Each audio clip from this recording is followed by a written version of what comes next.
Constitution club में हो रही इस बेहद ज़रूरी बहस में, डिबेट में आप सभी का बहुत बहुत स्वागत है। मेरा नाम सौरभ द्विवेदी है। मैं इंडिया टुडे हिंदी मैगज़ीन का और ललन टॉप का संपादक हूं और आज की इस बहस का मॉडरेटर भी। इससे पहले कि ये बहस, जिसका शीर्षक, जिसका टॉपिक है डज गॉड एग्जिस्ट, ये शुरू हो दो विद्वानों के बीच जिनके नाम हैं श्री जावेद अख्तर और श्री मुफ्ती शमाइल नदवी जी।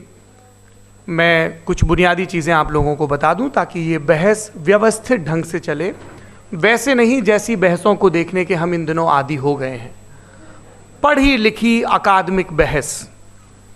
इस बहस का प्रारूप कैसा होगा, इसका स्ट्रक्चर कैसा होगा, पहले मैं आपको ये बता देता हूँ।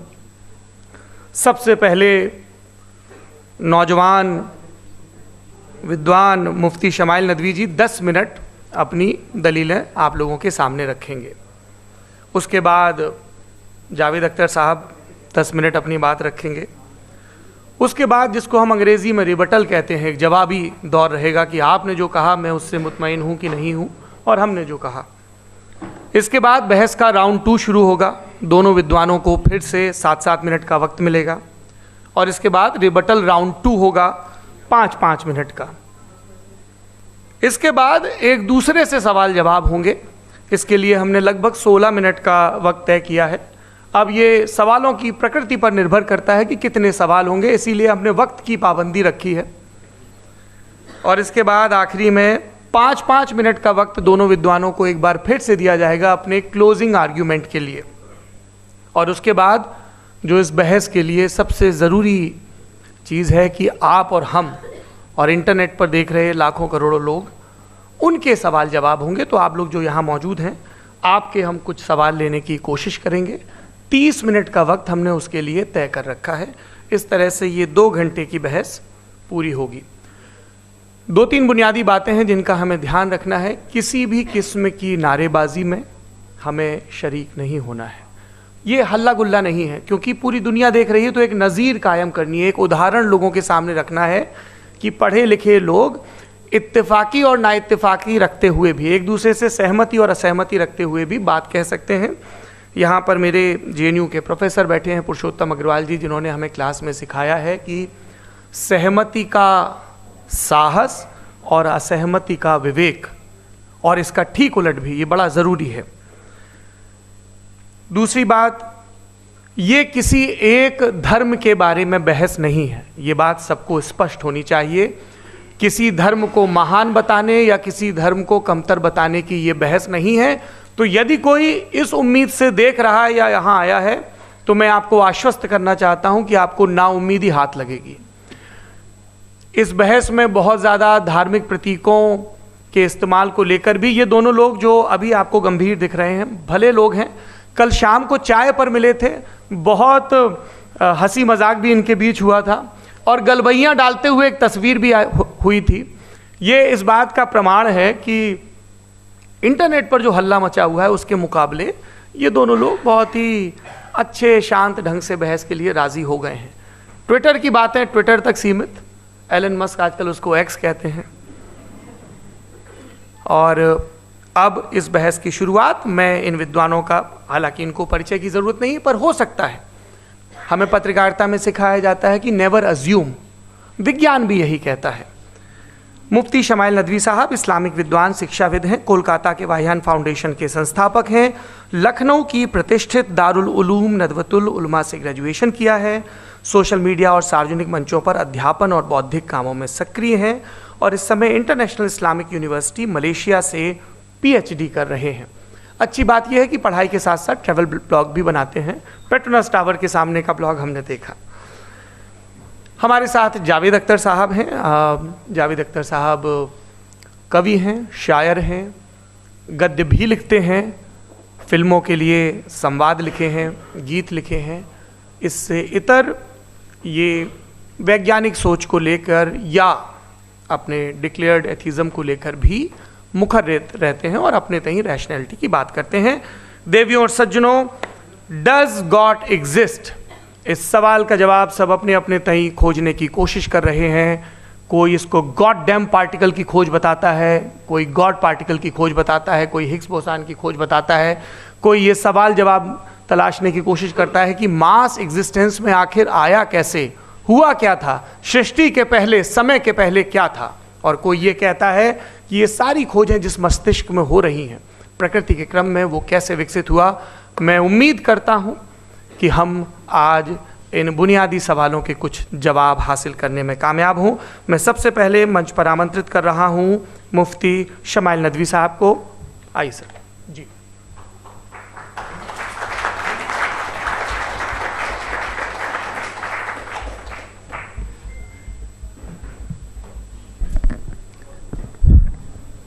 एक आपकी गुजारिश, आप बोलना शुरू करें। आप लोग प्लीज अपने फोन फ्लाइट मोड पे या साइलेंट मोड पे रखें। एक बार चेक कर लें, कई बार बेध्यानी हो जाती है।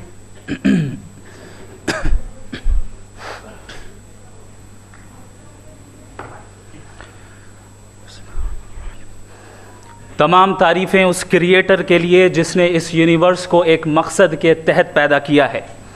रिस्पेक्टेड जनाब जावेद अख्तर साहब, मिस्टर सौरभ द्विवेदी और respected audience, thank you all for being here today. आज की डिबेट में चूंकि हम बात करने वाले हैं डज गॉड एग्जिस्ट के टॉपिक पर, तो ये एक ऐसा टॉपिक है जिसके मुताल्लिक़ कोई भी डिसीजन लेने के लिए अलग अलग स्टैंडर्ड्स हो सकते हैं। लिहाजा डिबेट के शुरू में ये ज़रूरी है कि हम ये जान लें कि आज के इस टॉपिक में कौन सा स्टैंडर्ड सही होगा और कौन सा गलत होगा। सबसे पहला स्टैंडर्ड जिसे मैं समझता हूँ कि हमारे रिस्पेक्टेड जनाब जावेद अख्तर साहब बड़ी तेज़ी के साथ उसकी तरफ लपकेंगे, वो है साइंस। जबकि साइंस दर हकीकत खुदा के एग्जिस्टेंस को डायरेक्टली साबित करने या उसके एग्जिस्टेंस को डिनाई करने के लिए स्टैंडर्ड नहीं बन सकती। और उसकी वजह क्या है, ये मैं नहीं कह रहा, ये वो लोग कह रहे हैं जो साइंस के एक्सपर्ट्स हैं। नेशनल एकेडमी ऑफ साइंस कहती है science doesn't have the processes to prove और disprove the existence of God. Why? क्योंकि साइंस का ताल्लुक एम्पेरिकल एविडेंस से है और एम्पेरिकल एविडेंसेस का ताल्लुक हमारे नेचुरल और फिजिकल वर्ल्ड से है, जबकि गॉड नॉन फिजिकल और सुपर नेचुरल रियलिटी है। लिहाजा नॉन फिजिकल रियलिटी को आप उस टूल के साथ नहीं चेक कर सकते जिसका काम फिजिकल रियलिटी को तलाश करना है। लिहाजा आज इस डिबेट में गॉड की एग्जिस्टेंस को साबित करने या उसे डिनाई करने में साइंटिफिक एविडेंस को एक्सेप्ट नहीं किया जाएगा। दूसरा स्टैंडर्ड हो सकता है रेविलेशन, कि रेविलेशन के जरिए हम ये साबित करें कि गॉड एग्जिस्ट करता है या नहीं। लेकिन ये स्टैंडर्ड भी आज इररेलेवेंट है। क्यों? क्योंकि रेविलेशन मेरे नज़दीक सोर्स ऑफ नॉलेज है, वैलिड सोर्स ऑफ नॉलेज है, लेकिन हमारे जावेद अख्तर साहब के नज़दीक ये वैलिड सोर्स ऑफ नॉलेज नहीं है। लिहाजा आज की डिबेट में मैं एक भी एविडेंस किसी भी मजहबी स्क्रिप्चर से नहीं दूंगा ताकि जावेद अख्तर साहब के लिए वो अनएक्सेप्टेबल ना हो। तीसरा जो मेयार हो सकता है वो है ऑब्जर्वेशन, कि भाई कोई कहे कि हमें खुदा दिखाओ, अगर है तो दिखाओ, या ये कि खुदा के एग्जिस्टेंस पर एम्पेरिकल एविडेंस दो, तो ये है दर हकीकत गलत टूल का इस्तेमाल करना। ये ऐसा ही है कि जावेद साहब मुझसे ये मुतालबा करें कि मुफ्ती साहब आप मेटल डिटेक्टर के ज़रिए प्लास्टिक डिटेक्ट करके दिखाएं। अब चूंकि प्लास्टिक डिटेक्ट नहीं हो पा रही है लिहाजा प्लास्टिक डज नॉट एग्जिस्ट।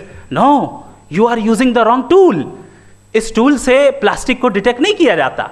लिहाजा मैं समझता हूं कि गॉड के एग्जिस्टेंस पर एम्पेरिकल एविडेंस का मुतालबा करना एक बचकाना मुतालबा है और हमारे रिस्पेक्टेड जनाब जावेद अख्तर साहब इस स्टेज से अब बहुत आगे निकल चुके हैं।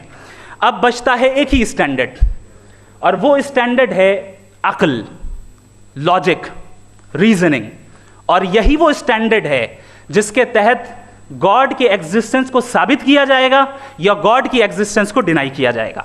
लेकिन चूंकि ये बहुत इंपॉर्टेंट और सेंसिटिव टॉपिक है, इसलिए लॉजिकल आर्ग्यूमेंट भी ऐसा होना चाहिए जो डेफिनेटिव हो, इनडेफिनेटिव ना हो, जो 2 और 2 4 की तरह बिल्कुल वाजे हो, जिसे लॉजिकली रिजेक्ट करना पॉसिबल नहीं हो। फॉर एग्जाम्पल हम कहें हमारे रिस्पेक्टेड मिस्टर सौरभ साहब, ये एक इंसान है और तमाम इंसान कॉन्शियस बीइंग है। लिहाजा नतीजा क्या निकला? हमारे सौरभ साहब भी कॉन्शियस बीइंग है। क्या ये इंडेफिनेट आर्ग्यूमेंट है या डेफिनेट आर्ग्यूमेंट है? ये डेफिनेट आर्ग्यूमेंट है।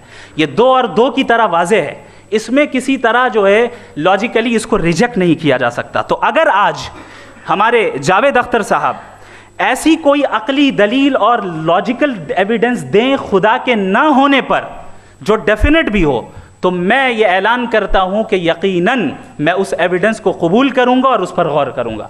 लेकिन साथ में ये भी ऐलान कर देता हूं प्रेडिक्शन के तौर पर कि ऐसा कोई डेफिनेट आर्ग्यूमेंट कोई नहीं पेश कर सकता। दलील हम देंगे और डेफिनेटिव दलील देंगे, लॉजिकल दलील देंगे, ऐसी दलील देंगे जो एंटायर एथिस्टिक वर्ल्ड उसे रेफ्यूट नहीं कर सकती। चलें अब हम एक एग्जाम्पल सोचते हैं, एक सिनेरियो, सिंपल सिनेरियो, तमाम ऑडियंस से गुजारिश है, हम और आप एक आइसोलेटेड आइलैंड पर हैं, ऐसा आइलैंड जहां पे हमसे पहले कोई कभी नहीं गया। चलते चलते आपके सामने अचानक आपने देखा एक पिंक कलर की बॉल पड़ी हुई है। सबसे पहला सवाल आपके जहन में क्या आएगा कि ये बॉल यहां क्यों आई, कैसे आई, ये पिंक कलर की ही क्यों है, कोई और कलर भी हो सकता था, ये इसी शेप में क्यों है, कोई और शेप भी हो सकता था। नेचुरली आप इस तरफ पहुंचेंगे कि कोई ना कोई है जिसने इन स्पेसिफिक प्रॉपर्टीज के साथ इस बॉल को बनाया है और यहां पे रखा है। चूंकि आप जानते हैं कि ये जो बॉल है इसका एग्जिस्ट करना जरूरी नहीं है, ये एग्जिस्ट कर भी सकती थी, नहीं भी कर सकती थी, और एग्जिस्ट करना ही था तो किसी और फॉर्म में करती, किसी और कलर में करती। अब आप इस बॉल को एक्सपैंड करते चले जाएं, एक्सपैंड करते चले जाएं, एक्सपैंड करते चले जाएं, यहां तक कि ये बॉल यूनिवर्स के साइज की हो जाए। बताइए कि क्या साइज के बढ़ जाने से सवाल बदल जाएगा? हरगिज नहीं बदलेगा। अभी भी सवाल रहेगा, ये यूनिवर्स कहां से आया, इन स्पेसिफिक प्रॉपर्टीज के साथ कहां से आया, क्यों आया, किसने बनाया, ये सवाल उस वक्त भी वैलिड रहेगा। लेकिन ये सवाल अगर हम जनाब जावेद अख्तर साहब से करें तो चूंकि इनका वर्ल्ड व्यू एथिस्टिक है, और सिर्फ इनका नहीं, मतलब जितने भी एथिस्ट हैं और एथिस्टिक वर्ल्ड व्यू को रखने वाले से अगर आप ये सवाल करें कि ये यूनिवर्स कहां से आया, तो इनका जवाब या तो आर्ग्यूमेंट फ्रॉम इग्नोरेंस होगा या डॉगमेटिक होगा। या तो ये कहेंगे कि मुझे नहीं पता कि ये कहां से आया, लिहाजा गॉड डज नॉट एग्जिस्ट, ये आर्ग्यूमेंट फ्रॉम इग्नोरेंस है। या ये कहेंगे कि ये यूनिवर्स खुद ब खुद बन गया, इसका मतलब ये है कि उस बॉल को भी खुद ब खुद बन जाना चाहिए, लेकिन बॉल के ताल्लुक से ये एक्सप्लेनेशन एक्सेप्ट नहीं की जाएगी कि खुद ब खुद बन गई, लेकिन यूनिवर्स के ताल्लुक से कर दिया जाएगा। इसे हम दूसरे अल्फाज में डॉगमा भी कह सकते हैं। दूसरी चीज़, हमारे जावेद अख्तर साहब ज़रूर गॉड ऑफ गैप्स की मिसाल भी ज़रूर देंगे, और मिसाल देंगे कि पहले ज़माने में बिजलियां कड़कती थी तो लोगों ने किसी एक खुदा की तरफ, और बारिश होती थी तो दूसरे खुदा की तरफ मंसूब कर दिया, उनके पास दलील नहीं थी। ये हमारा वर्ल्ड व्यू है ही नहीं, ये हमारा वर्ल्ड व्यू है ही नहीं, क्योंकि नेचुरल फिनोमेना के प्रोसेस की इंटरप्रिटेशन को जान लेने से ये कहां से साबित हो गया कि गॉड एग्जिस्ट नहीं करता है। इस पर मैं इंशाअल्लाह अभी आगे बात करूंगा। आप हजरात ये भी देखेंगे, और मैं ये एक्सपेक्ट करता हूं कि हमारे रिस्पेक्टेड जनाब जावेद अख्तर साहब ज़रूर इमोशनल आर्ग्यूमेंट्स भी देंगे, जो कि एक लॉजिकल फेलेसी है जब बात आती है ट्रुथ को डिसाइड करने में। क्यों? मिसाल के तौर पर वो कहेंगे कि अगर गॉड है तो ईविल क्यों एग्जिस्ट करता है, जबकि मैं कहता हूं ईविल का एग्जिस्ट करना गॉड के एग्जिस्ट करने की दलील है, उसके खिलाफ नहीं है। चूंकि अगर गॉड है तो हम सब उसके सामने अकाउंटेबल हैं, और अगर हम अकाउंटेबल हैं तो अकाउंटेबिलिटी के लिए ईविल का मौजूद होना ज़रूरी है, उसके बगैर हम अकाउंटेबल नहीं हो सकते। और अगर हम अकाउंटेबल नहीं हैं तो हम जनाब जावेद अख्तर साहब से पूछेंगे कि आप बताएं कि फिर सफ़रिंग इस दुनिया में क्यों है? अगर खुदा नहीं है तो सफ़रिंग क्यों है? और उन लोगों के जज्बे का क्या जिनके अंदर सफ़रिंग के बाद इंतकाम लेने का जज्बा पाया जाता है और वो इस दुनिया से ऐसे ही चले गए, क्या उनकी सारी तकलीफ़ें बेकार चली जाएंगी? अब आ जाएं उसी एग्जाम्पल की तरफ कि बॉल, मुझसे अगर कोई पूछे इस बॉल को किसने बनाया और या इस एक्सपेंडेड बॉल को किसने बनाया, मैं कहूँगा कि चूंकि ये यूनिवर्स और इस यूनिवर्स की तमाम चीज़ें कॉन्टिंजेंट हैं। कॉन्टिंजेंट होने का मतलब ये होता है कि जो अपने एग्जिस्टेंस पे किसी के ऊपर डिपेंड करती हो, तो जाहिर है ये यूनिवर्स कॉन्टिंजेंट है। और अगर कोई चीज़ कॉन्टिंजेंट नहीं है तो मैं रिक्वेस्ट करूंगा कि मुझे दिखा दें कि कौन सी चीज़ यूनिवर्स में कॉन्टिंजेंट नहीं है, हम भी ज़रा गौर कर लें और हम भी देख लें।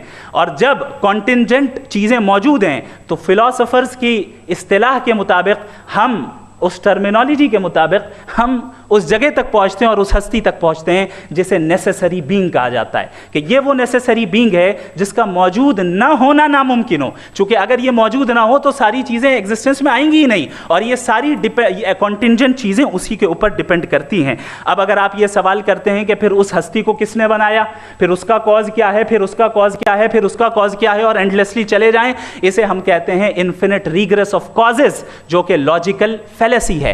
कॉन्सेप्चुअली इंफिनिटी पॉसिबल है। मिसाल के तौर पे न्यूमेरिकल्स 1 2 3 गिनते चले जाएं, इन्फिनिट नंबर्स हैं। मैं कॉन्सेप्चुअली बात नहीं कर रहा, प्रैक्टिकली रियलिटी में साबित करके दिखाएं कि infinite regress of causes possible है या नहीं। अगर पॉसिबल है तो हम मान लेंगे, मिसाल दे दें, और पॉसिबल नहीं है तो एक ही ऑप्शन बचता है जिसे हम कहते हैं नेसेसरी बीइंग। ऐसी नेसेसरी बीइंग जो इंडिपेंडेंट है, क्योंकि अगर वो डिपेंडेंट हुई तो वो नेसेसरी नहीं रहेगी। ऐसी इंडिपेंडेंट बीइंग जो इटर्नल है, अगर वो इटर्नल नहीं होगी, उसकी बिगिनिंग होगी तो वो खुद कॉन्टिंजेंट है। ऐसी बीइंग जो पावरफुल है, क्योंकि कॉन्टिंजेंट को एक्चुअलाइज करने के लिए पावर चाहिए। ऐसी बीइंग जो इंटेलिजेंट है और नॉलेजेबल है, क्योंकि ये यूनिवर्स स्पेसिफिक फॉर्म और स्पेसिफिक लॉज ऑफ नेचर के तहत प्रिसाइजली चल रहा है।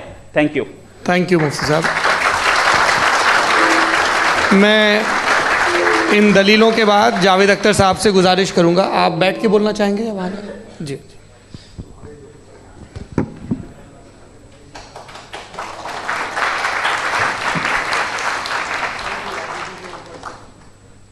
पहले तो मैं मुफ्ती साहब को एक अच्छी खबर देना चाहूँगा कि मेरी नॉलेज साइंस के बारे में बड़ी मामूली है, तो आप फिक्र ना करें उसकी, लेकिन कुछ कॉमन सेंस है मुझ में। देखिए, ये खुदा का तस्वुर कोई नया तस्वुर नहीं है, ये सदियों से रहा है। ये कुछ रिलीजन 3000 साल पुराने होंगे, 4000 साल पुराने होंगे, लेकिन इंसान कोई 10,000 12,000 साल से एग्जिस्ट करता है होमोसेपियन की शक्ल में, और हमेशा कुछ ना कुछ मज़हब रहे। ये मज़हब जाहिलों के नहीं थे, ये मज़हब एक ऐसी ग्रीक सोसाइटी के थे जहाँ बड़े बड़े फिलोसफर्स पैदा हुए। ये मज़हब इजिप्शियंस के थे जिन्होंने पिरामिड्स बनाए थे। ये रोमन्स के थे कि जिनका आर्किटेक्चर और सेनेट यानी पहली बुनियाद डेमोक्रेसी की, लिमिटेड थी मगर डेमोक्रेसी थी, ये उन लोगों ने किए थे। तो इनका जो जुपिटर था, रा था, ज़्यूस था, उन्हें उस पर इतना ही एतमाद था जितना आज किसी मजहबी आदमी को अपने खुदा पे होगा।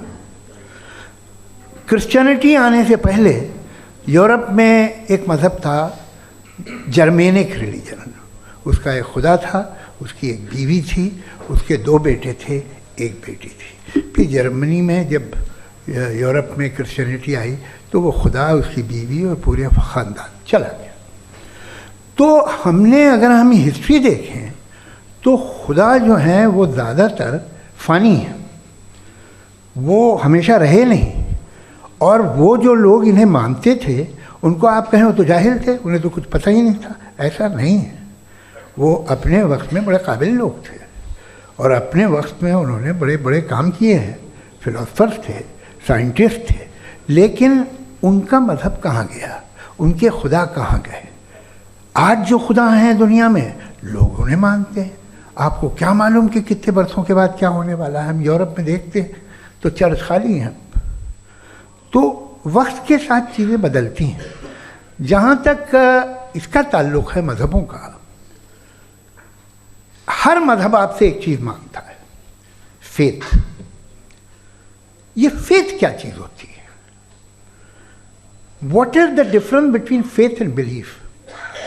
ये तो बहुत ही अहमखाना बात होगी कि कोई आदमी कहे साहब अगर खुदा है तो मुझे दिखाइए। ये तो जाहिलाना बात हुई। मैंने तो नॉर्थ पोल नहीं देखा है, मगर मैं मानता हूँ कि नॉर्थ पोल है। मैं क्यों मानता हूँ? इसलिए कि अगर ये दुनिया राउंड है तो उसका कोई टॉप होगा। कुछ लोग हैं जो वहाँ गए भी हैं, कॉमन सेंस कहता है कि ऐसा होगा, सबूत है, गवाह है, रीज़न है। तो ये मेरा फेथ नहीं है। तो फेथ में और बिलीफ में डिफरेंस क्या है? जो मज़हब मांगता है आपसे, हर मज़हब फेथ मांगता है। फेथ का मतलब ये है कि ना कोई गवाह हो, ना कोई सबूत हो, ना कोई रैशनल हो, ना कोई लॉजिक हो, ना कोई प्रूफ हो, मगर तुम एक बात को मानो। ये है फेथ। वरना बिलीफ होता। अगर इसमें कुछ भी सबूत होते, गवाह होते, तो फिर इसे आप बिलीफ कहते हैं। जैसे मेरा बिलीफ है कि नॉर्थ पोल है, मेरा फेथ थोड़ी है। फेथ इन तमाम शर्तों को रद्द करता है। तो फिर स्टुपिडिटी क्या है? अगर मैं एक बात ऐसी मानूं जिसकी ना कोई लॉजिक है, ना कोई रैशनल है, ना कोई प्रूफ है, ना कोई गवाह है, ना कोई सबूत है, और मैं उसे मानूं, तो ये स्टुपिडिटी हुई। इसे ही भाई कल को मैं यकीन कर लूं कि एलॉन मस्क जो है मेरा भाई है, तो मुझे इंतहाई खुशी होगी, सुकून भी बहुत मिलेगा मुझे। लेकिन और कहे भाई क्यों मानते हो, क्या सबूत है भाई, वो तो अमेरिकन है और तुम तो इंडियन हो, वो तो नस्ल अलग है, तुम्हें कभी मिले भी नहीं। साहब देखिए मेरा फेथ है, इस पर बात न किया। फेथ का मतलब ही यह है कि आप प्रूव नहीं कर सकते। अगर आप प्रूव कर सकते हो तो फेथ की ज़रूरत ही नहीं, फिर तो आप बात करेंगे, आप कितनी बहस कर लीजिए। अल्टीमेटली दुनिया का हर मजहब फेथ पे टिका है, और फेथ का मतलब है एक ऐसा यकीन जिसका कोई सबूत, कोई गवाह, कोई रैशनल नहीं। अब आप ये कहें, क्या आप ये क्यों कह रहे हैं कि साहब ये कायनात किसने बनाई? कमाल ये है कि आपने बताया कि एक आइलैंड पर गए और एक बॉल देखी। आपने ये नहीं कहा कि आइलैंड किसने बनाया, आपको सिर्फ बॉल पे हैरत हुई। हमने आइलैंड पे हमने हैरत नहीं की, होते हैं आइलैंड। इसी तरह ये आइलैंड है, सितारे, ये गैलेक्सीज, ये सब आइलैंड हैं, खला में। हम उन्हें टेकन फॉर ग्रांटेड लेते हैं, हम पूछते नहीं किसने बनाए। आपने जजीरे के बारे में भी नहीं पूछा है। मेरी पैदाइश कैसे हुई? क्या मैं प्लान्ड पैदा हुआ था? I was plan to be born, या एक लकी स्पर्म था जो किसी एग से चिपक गया? मेरी पैदाइश रैंडम। और इंसाफ जिसे आप कहते हैं, इंसाफ का तो नेचर से कोई वास्ता ही नहीं है। जो आप कहते हैं कि एक दिन इंसाफ मिलेगा, इंसाफ is a human concept, nature में कोई इंसाफ नहीं। अगर शेर हिरन को खा जाता है तो उसे कोई सजा नहीं मिलती। अगर एक आंधी आती है और हरे भरे पेड़ों को उखाड़ के फेंक देती है तो आंधियों की जेल नहीं होती है। नेचर में इंसाफ नहीं, इसलिए मुझे नेचर को इंसाफ की ज़रूरत भी नहीं। नेचर तमाम एक है। अब हम कहें कि साहब ये देखिए जो मैंने खाना खाया था, ये मेरी आँख तो नहीं यूँ कर दिया उसे, तो इसे सज़ा मिलनी नहीं, वो सिस्टम है, ऐसे ही चल रहा है। नेचर बग़ैर इंसाफ के है। इंसाफ इज़ अ ह्यूमन कॉन्सेप्ट। तो जो आपसे कहता है कि मैं तुम्हें इंसाफ दूंगा, वो इंसानी जहन की पैदावार है। ये नेचुरल है ही नहीं, ये आसमानी है ही नहीं। नेचर का तस्वुर, इंसाफ का तस्वुर। भाई आप साथ मिलते हैं, अब आप लेफ्ट हैंड ड्राइव कर लें, ये क्या है? तमाम सच, तमाम नेकी, तमाम शराफत लेफ्ट हैंड ड्राइव है। वरना क्या होगा, या तो आप क्रॉस कर देंगे, आपका एक्सीडेंट हो जाएगा, या आप किसी को मार देंगे, या ट्रैफिक जैम हो जाएगा। झूठ, बेईमानी, रिश्वतखोरी, ये तमाम जो है driving on the wrong side है। इसके ऊपर कुछ नहीं। ये तो हमने बनाया है, जैसे हमने लेफ्ट हैंड ड्राइव बनाई है। ये कॉन्सेप्ट ऑफ इंसाफ जो है ये हमारा है, इसका नेचर से कोई वास्ता नहीं। शेर खा जाता है हिरन को, उसे जेल होती है क्या? कुछ भी नहीं, है ही नहीं।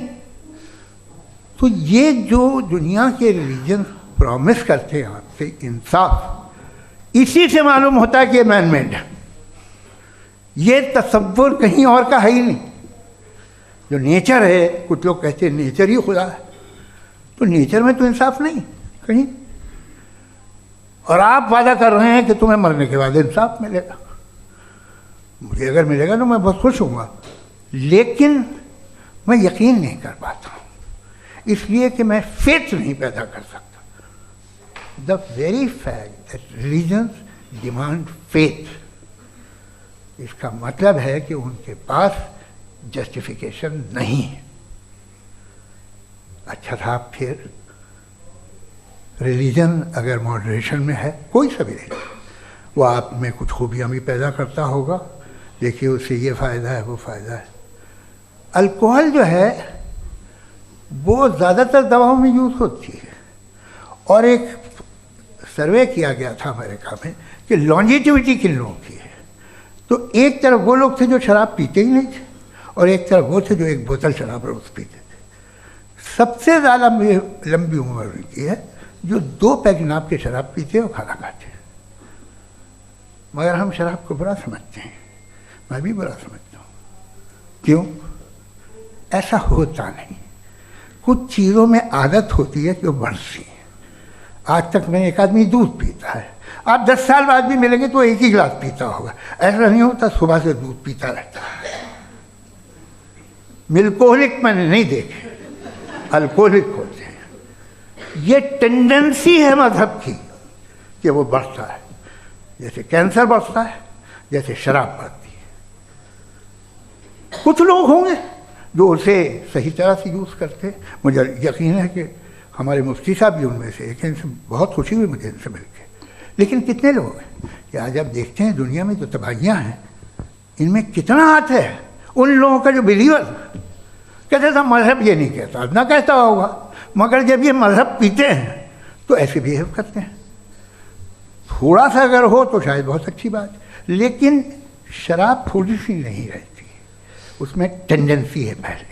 थोड़ा सा अगर 2-3 कैंसर के सेल हो ना बॉडी में तो आदमी स्लिम रहेगा, लेकिन वो 2-3 सेल नहीं रहते, वो मल्टीप्लाई होते हैं। जावेद साहब टाइम पूरा हो गया। टाइम हो गया, तो बस बात खत्म हो गई। अच्छा, मुझे कुछ और कहने को था भी नहीं। जी, मैं पहले जवाबी दौर के लिए इनवाइट कर रहा हूँ मुफ्ती साहब को। Your rebuttal round 1, you have 7 minutes.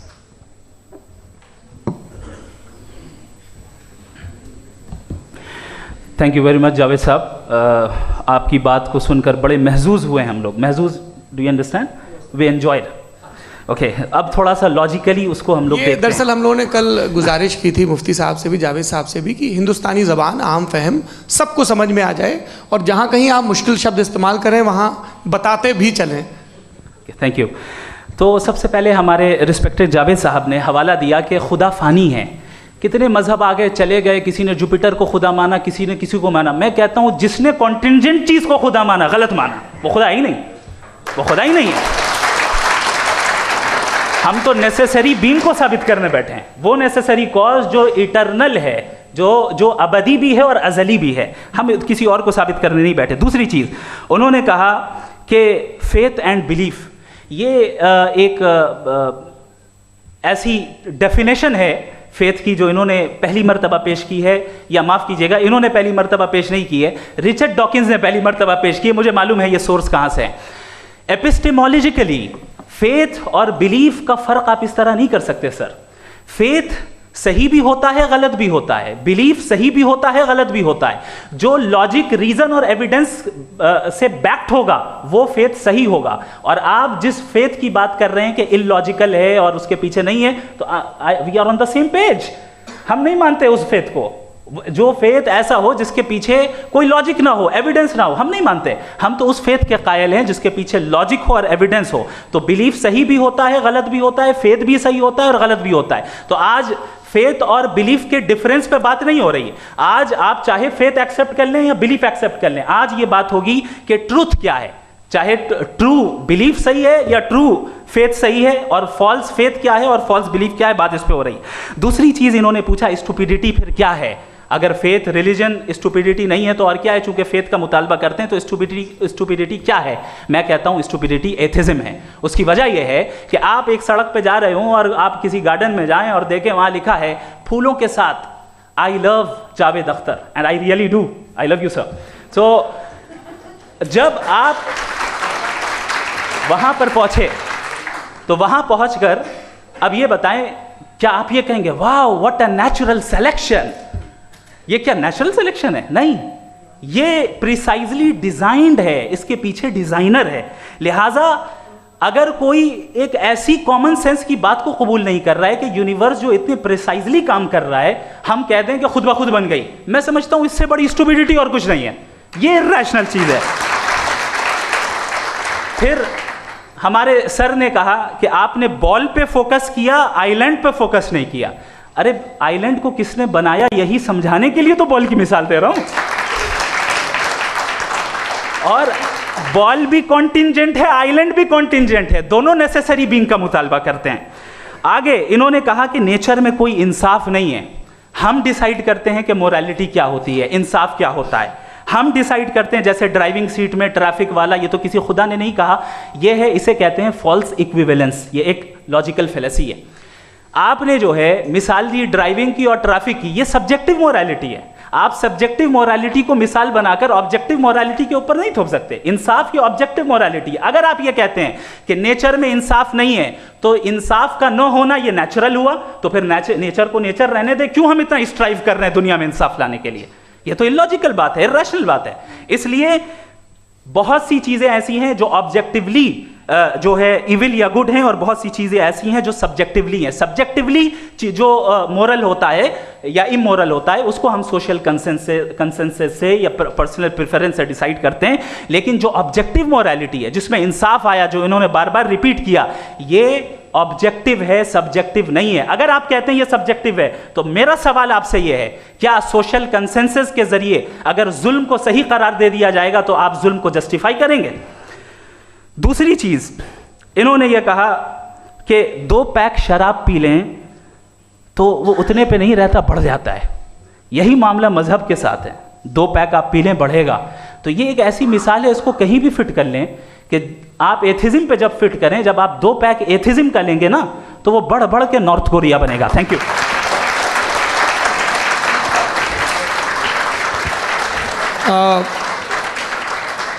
First round के रिबटल के लिए मैं जावेद साहब को इनवाइट कर रहा हूं। आपके पास 7 मिनट का वक्त है, रीसेट कर दीजिएगा प्लीज़।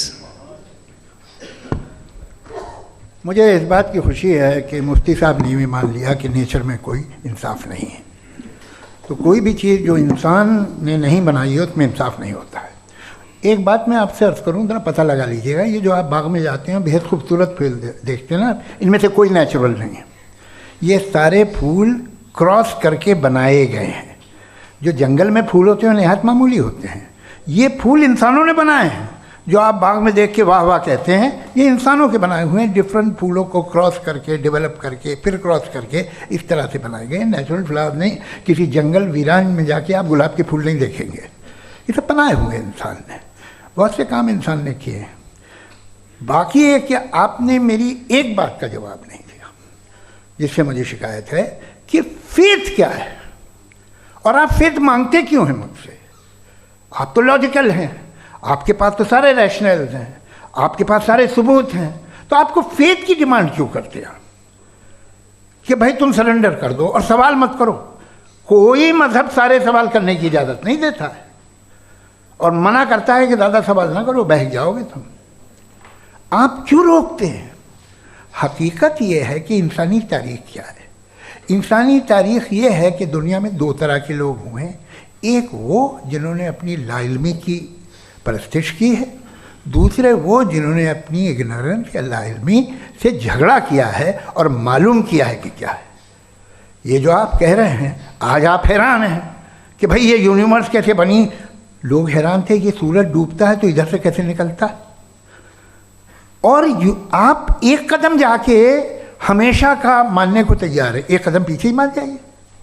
भाई आप इसके बाद जाते हो, कहते सवाल ना करना कि ये कहाँ से आया, ये पावर तो हमेशा से हमेशा रहेगी। तो आप यूनिवर्स के बारे में मानने में क्या तकलीफ है? एक कदम पहले रुक जाइए। ये हमेशा से थी या नहीं थी हमें मालूम नहीं है। और ये कहना कि हमें मालूम नहीं है, कमाल ये है कि दुनिया के सारे मजहब सब जानते हैं ये दुनिया कैसे बनी थी, कैसे मिटेगी, मरने के बाद क्या होगा, इनको सब इल्म है।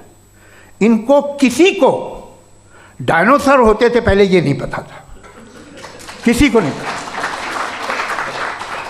किसी भी दुनिया की मजहबी किताब में डायनासोर का जिक्र नहीं है। लेकिन बाकी सब बातें, how to make universe in 4 easy lessons and बाकी सब पता है। जिसको सब पता है वो गड़बड़ है। हम में ये इंकिसार, ये ह्यूमिलिटी होनी चाहिए कि हम ये कहें कि हमें ये बहुत सारी बातें नहीं मालूम, लेकिन हम उनकी परस्तिश ना करें, अपनी लाइल्मी को की परस्तिश ना करें, हम उसे पता लगाने की कोशिश करें। जिस दुनिया में आप बैठे हैं सर, ये हॉल जो है, ये इलेक्ट्रिसिटी जो है, ये माइक जो है, जिस हवाई जहाज से आप आए थे, वो जिस कार से आप यहाँ आए हैं, ये सब उन लोगों की बनाई हुई है जिन्होंने सवाल किए थे। ये दुनिया जिसमें आप आज आराम से हैं, ये उन लोगों की बनाई है कि जिन्होंने सवाल किए थे, और हर स्टेज पे इन सवालों को मकरूह कहा गया था, गलत कहा गया था। आप ज़रा तारीख पढ़िए, एक बड़ी दिलचस्प किताब है बर्ट्रैंड रसेल की, जिसमें उसने रिलीजन एंड साइंस कि कब से रिलीजन जो है साइंस के अगेंस्ट है, और हद तो ये है कि भाप के इंजन के खिलाफ थे, स्टीम इंजन के भी खिलाफ थे, और फतवे हुए उन पे, वेटिकन ने दिए।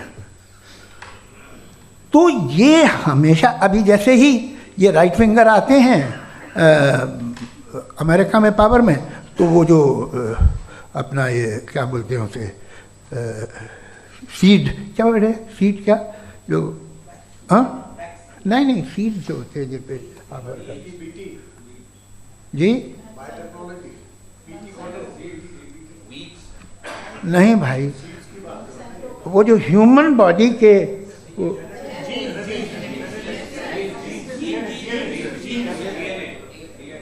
उस पर रिसर्च बंद हो जाती है, रिपब्लिकन नहीं करने देते। अरे भाई इतना डर क्या है तुम्हें? एक ज़माने में बहुत नाराज़ थे ये सारे मजहबी लोग कि ये इंसान तो इंसान बनाने की कोशिश कर रहा है। आपको क्या तकलीफ भाई, बना ले तो बना लेने दो, ये खौफ क्या है? और ये सब आज जो आप कह रहे हैं नामुमकिन है, ये कैसे हुआ? मुझे एक किस्सा याद आता है।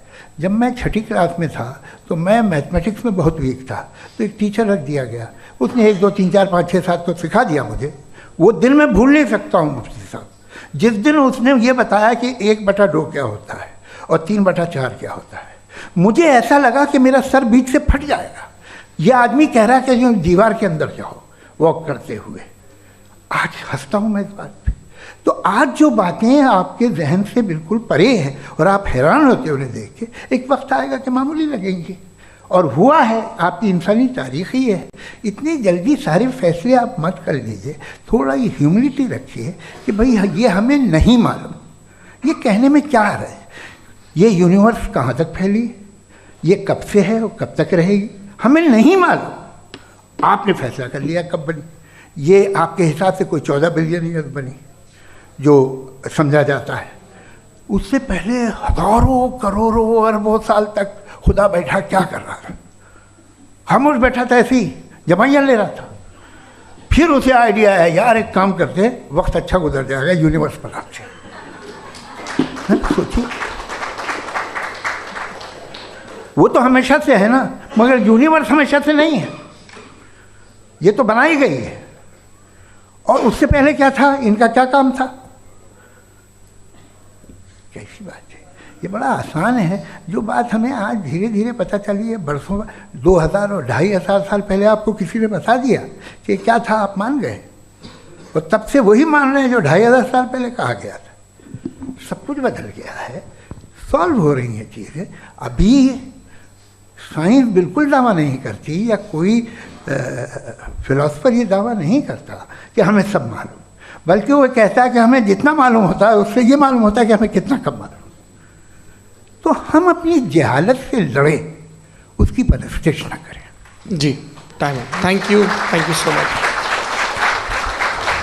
मैं तर्कों की श्रृंखला में राउंड 2 के लिए मुफ्ती साहब को आमंत्रित कर रहा हूँ। आपके पास एक बार फिर से 7 मिनट का वक्त है। शुक्रिया।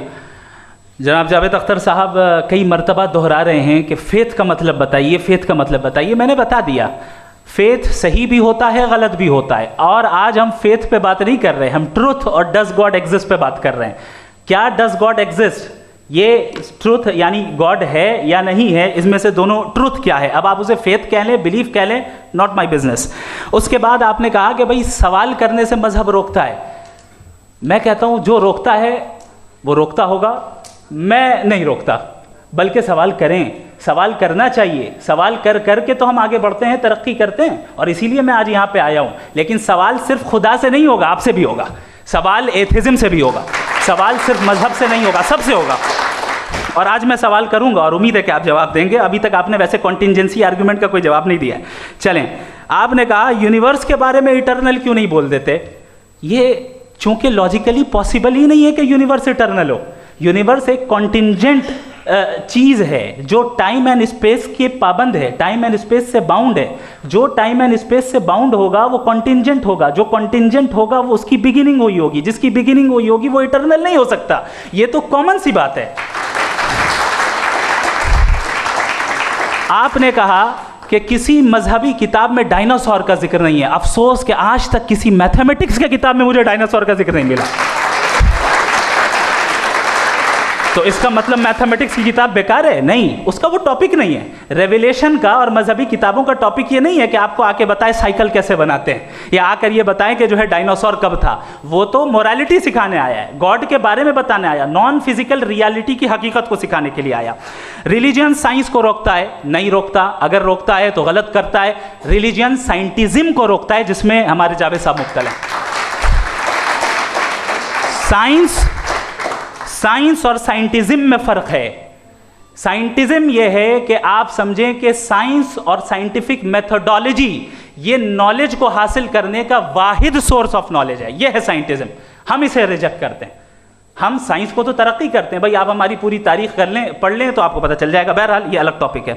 उसके बाद इन्होंने एक लफ्ज़ कहा, वेटिकन ने फतवा दिया। वेटिकन का फतवे से कोई ताल्लुक नहीं है, दोनों कॉन्ट्राडिक्टरी अल्फाज हैं। उसके बाद उन्होंने कहा कि भाई हमें नहीं मालूम। अगर नहीं मालूम तो क्लियरली कह देना कि नहीं मालूम है, इसमें क्या हर्ज है। तो वही तो मैं कह रहा हूं ना कि आप कह दें कि नहीं मालूम, लेकिन क्लेम क्यों कर रहे हैं कि गॉड एग्जिस्ट नहीं कर रहा है। आप कह दें नहीं मालूम है, हो सकता है हो सकता ना हो, लेकिन आप क्लेम कर रहे हैं। The moment you say God does not exist, this is a claim and now the burden of proof is upon you too, जैसे हमारे ऊपर है। और क्यों है मैं बताता हूं, क्यों है ये भी मैं बताता हूं। फिलोसॉफिकली जो क्लेम होता है ना, सिर्फ ये नहीं होता कि इंसान कहे पॉजिटिव क्लेम करे और नेगेटिव क्लेम करे तो बर्डन ऑफ प्रूफ नहीं है। आप मिसाल के तौर पे मैं कहूं कि फुला उस कमरे में कोई नहीं है, मैंने एक नॉलेज का क्लेम किया है। उस कमरे में कोई नहीं है, मैंने एक नॉलेज का क्लेम किया। या तो मैं कहूं मुझे नहीं पता, हो भी सकता है नहीं भी हो सकता है, this is not a claim. लेकिन जब मैं कह रहा हूं कि वहां कोई नहीं है या मैं कह रहा हूं वहां कोई है, दोनों क्लेम है और दोनों के ऊपर बर्डन ऑफ प्रूफ है। हमारे ऊपर भी बर्डन ऑफ प्रूफ है। मैंने कंटिंजेंसी आर्ग्यूमेंट दिया, इसे तोड़कर दिखाइए।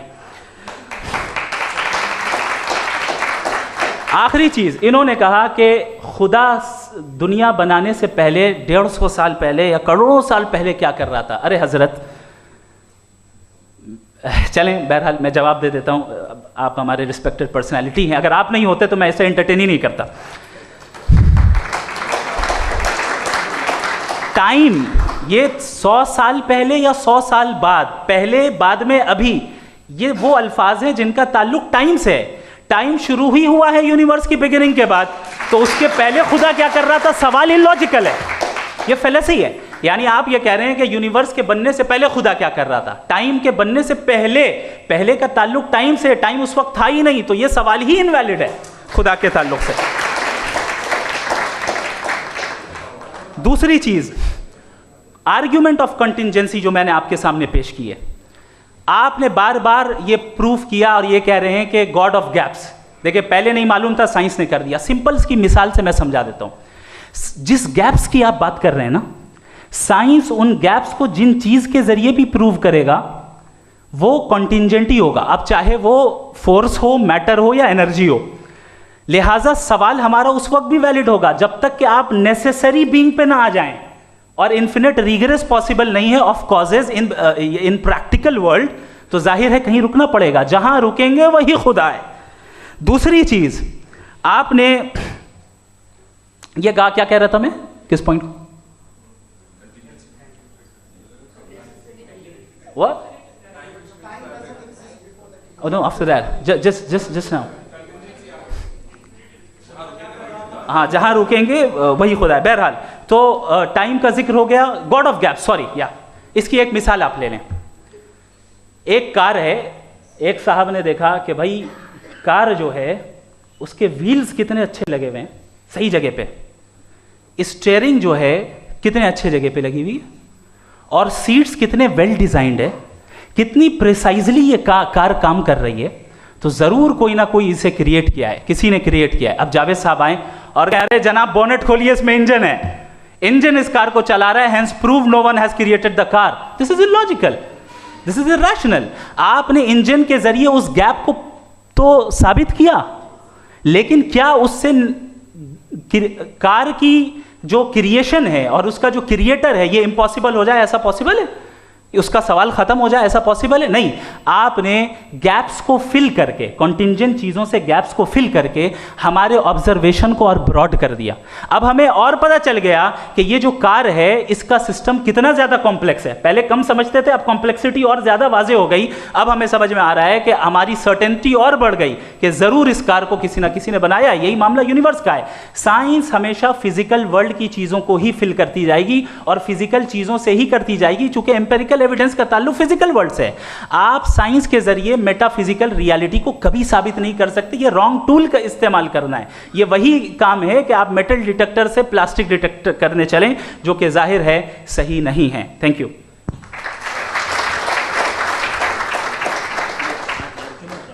जी, ये आर्ग्यूमेंट का राउंड 2 है। हाँ। 7 मिनट है। पहले तो मैं आपसे अर्ज करूं कि आपने कहा कि जब कायनात ही नहीं थी तो वक्त भी नहीं था, कुछ भी नहीं था। कैसे नहीं था? खुदा था। एक एग्जिस्टेंस तो था ना खुदा का। तो जब खुदा था तो वक्त भी होगा। ऐसा नहीं है कि कुछ भी नहीं था, खुदा था। अच्छा, बाकी एक आपने कहा साहब आप साबित कीजिए, आपके पास भी लॉजिक है, मेरे पास भी लॉजिक है। आप मेरा जिम्मेदारी नहीं है साबित करना कि खुदा है। बर्टन रसल ने बड़ी अच्छी बात कही। बर्टन रसल ने बड़ी अच्छी बात कही। मैं आपसे अगर ये दावा करूं कि एक चाय की केतली मरीख के चारों तरफ घूम रही है, मार्स के चारों तरफ, तो यह आपका काम नहीं है कि आप साबित करें कि कोई चाय की केतली नहीं है। ये मेरा काम है, मैंने दावा किया है। ये दावा तो मजहबी लोग करते हैं कि खुदा है। मैं क्यों साबित करूं कि नहीं है? जब तक आप मुझे कन्विंस नहीं कर देंगे मैं नहीं मानूंगा। आपकी जिम्मेदारी है, मेरी जिम्मेदारी नहीं है। दोयम ये कि ये जो आप कह रहे हैं जो गैप्स हैं, ये गैप जब जब किसी मज़हब को चैलेंज करते हैं, जब ऐसा कोई बात आती है तो हंगामा हो जाता है कि जब वो चैलेंज करें किसी फेथ को। ये तमाम साइंस जो है इसे मुख्तलिफ जगहों पे मुख्तलिफ वक्तों में मज़हब ने रोकने की कोशिश की है। ये किताब है religion and science, Burton Russell की, पढ़िएगा, अच्छी लगेगी आपको। तारीख़ ही है साइंस, मज़हब की साइंस से उसका यही रिश्ता है। अच्छा, अब ये हम सोचें कि बहरहाल ये वजूद जो है मज़हब और ये बिलीव इन गॉड इंसान को बेहतर बना देता है। तो एक काम कीजिए, हिंदुस्तान वर्ल्ड का नक्शा लीजिए और मार्क कीजिए कि रिलीजन कहाँ कहाँ ज़्यादा है, कहाँ कहाँ, चाहे वो लैटिन अमेरिका हो या मिडल ईस्ट हो या फार ईस्ट हो या हिंदुस्तान के वो इलाके जहाँ मजहबियत ज़्यादा है। रख दीजिए नक्शा अलग। अब दूसरा नक्शा कि कहाँ कहाँ नाइंसाफ़ी, रिप्रेशन, औरतों के हुकूक की पामाली, जुल्म, डिक्टेटरशिप कहाँ है, नक्शा एक ही होगा। तो आप मुझे बताएं कि जो इसका तरकीब इस्तेमाल क्या है? खुदा का तरकीब इस्तेमाल तो बताइए। आप छोटी सी दवा सड़क पे बेचते हैं, उसकी भी तरकीब इस्तेमाल बताते हैं। इसके इस्तेमाल से तो फ़ायदा नहीं हुआ किसी को। जो सारे के सारे ख़राब मुल्क हैं, ख़राब समाज है, वो सारे जुल्म खुदा के नाम पे करते हैं। वो गलत करते हैं, सही करते हैं, मुझे क्या लेना देना उससे? इस्तेमाल से मालूम होता ना। एक विस्की की बोतल कभी शायद देखी हो आपने, लाल रंग की होती है, उस पर रोशनी और छपड़ा इंतहाई खूबसूरत लगती है, क्या बिगाड़ रही है किसी का? उसका इस्तेमाल गलत है, इसलिए आप उसे नापसंद करते हैं। इसका इस्तेमाल गलत है, इस तसव्वुर का इस्तेमाल ही गलत है और हमेशा से गलत हुआ है। आप देख लीजिए, इंसानी तारीख देख लीजिए, आज देख लीजिए, हिंदुस्तान देखिए, दुनिया देख लीजिए क्या हो रहा है। इसे कैसे इस्तेमाल कर रहे हैं फेथ वाले लोग? क्या फेयर हैं, जस्ट हैं, जो अपने खुदाओं पे यकीन रखते हैं? वो किस तरह के लोग हैं? वो लोगों को इंसाफ देते हैं, वो बेहतर इंसान बने। तो इस दवा का फ़ायदा क्या है? चलो बहुत फ़ायदा हो रहा तो मैं इस्तेमाल कर लूँगा। मुझे तो इस दवा का कोई फ़ायदा दिखता ही नहीं। मुझे तो ऐसा लगता, मैं एक और बात बताऊं, अगर कोई आदमी मजहबी है और अच्छा आदमी है तो मैं उसकी बहुत इज्जत करता हूँ, इसलिए कि मेरा ख्याल है मजहबी आदमी का अच्छा होना मुझसे अच्छा होने से ज़्यादा मुश्किल है। भाई हर चीज़ की एक लिमिट है। आप इतना भाग सकते हैं, इतना नहीं भाग सकते, इतना वजन उठा सकते, इतना नहीं उठा सकते, इतना दूर देख सकते हैं, इतना दूर नहीं देख सकते। उसी तरह कॉमन सेंस कहता है कि आप में नेकी का भी एक कोटा होगा। अब आप अगर सुबह जाते हैं अपनी इबादत गाह और इबादत करते हैं, तो बाहर निकलते हैं तो आप तो यही महसूस करते हैं कि आपने एक बहुत अच्छा काम किया, आपकी नेकी का एक बहुत बड़ा कोटा खर्च हो गया जिससे किसी का कोई फ़ायदा नहीं हो। मैं तो नहीं जाता हूँ तो मुझे तो किसी को खाना खिलाना पड़ेगा, किसी बेवा की मदद करनी पड़ेगी। मैं अपना कोटा कैसे कंज्यूम करूँ? आप अपना कोटा, सारे मजहबी लोग इंतहाई यूजलेस कामों में यूज़ करते हैं। उसके बाद भी अगर आप में बच्ची है थोड़ी सी शराफत, तो भाई वाह क्या बात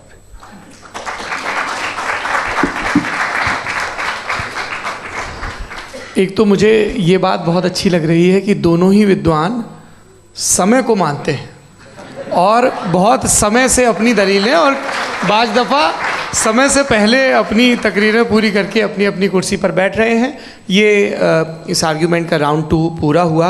अब रिबटल का राउंड 2 है और उसके बाद क्रॉस एग्जामिनेशन होगा। नहीं, आपका आर्ग्यूमेंट हो गया सर। हमारे यहाँ स्कूल के सिलेबस में पंच परमेश्वर कहानी पढ़ाई जाती है, प्रेमचंद जी की लिखी हुई। आप निश्चिंत रहिए, आपके कोई राउंड में मिस नहीं होने दूंगा। रिबटल का राउंड 2, मुफ्ती शमाइल नदवी साहब।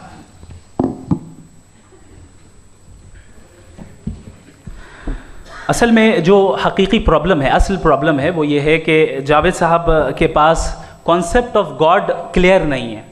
इन्होंने कहा कि कायनात से पहले खुदा तो था, तब भी तो टाइम होगा।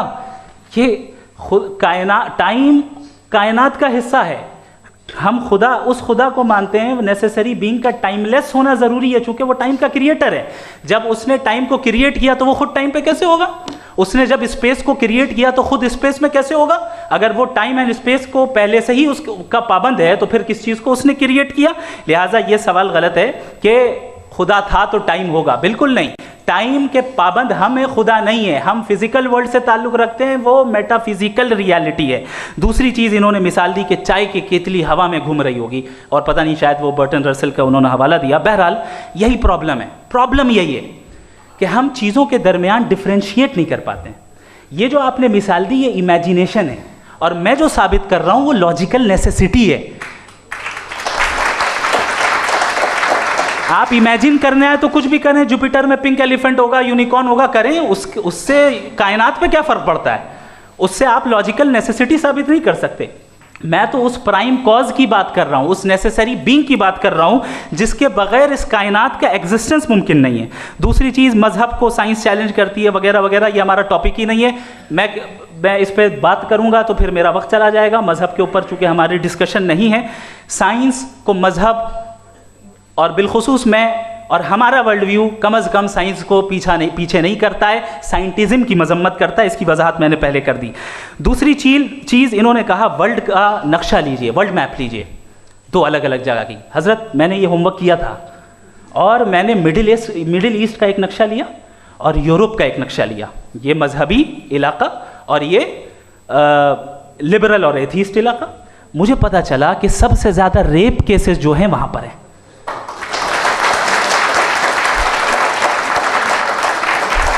मुझे ये पता चला यूएन की रिपोर्ट के मुताबिक, मैं ये अपने घर से नहीं लेके आ रहा, कि जो वर्किंग वुमेन है यूरोपियन कंट्रीज में, उसमें 81% वुमेन सेक्सुअल हैरेसमेंट का वर्क में शुमार हो रही है। ये मिडिल ईस्ट में नहीं हो रहा है, वो मजहबी लोग हैं इसलिए नहीं हो रहा है। दूसरी चीज़, आपने ये कहा कि मजहबी आदमी का अच्छा होना हमारे अच्छे होने से बहुत मुश्किल है, बहुत मुश्किल है। तो इसका मतलब यह है कि गॉड के अलावा आपके पास अच्छे और बुरे का कोई स्टैंडर्ड है। मैं चाहूँगा कि कन्वर्सेशनल स्टाइल वाली डिस्कशन और सेगमेंट पे इसी पे बात कर लेते हैं। Thank you very much.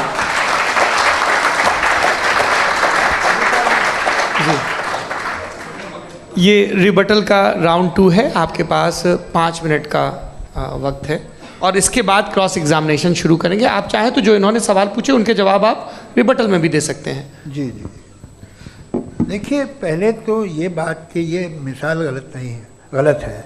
इन्होंने पहले ही हमको डिसार्म कर दिया, कह लिया अकल से मामला सॉल्व नहीं हो सकता, लॉजिक से आप पहुंच नहीं सकते।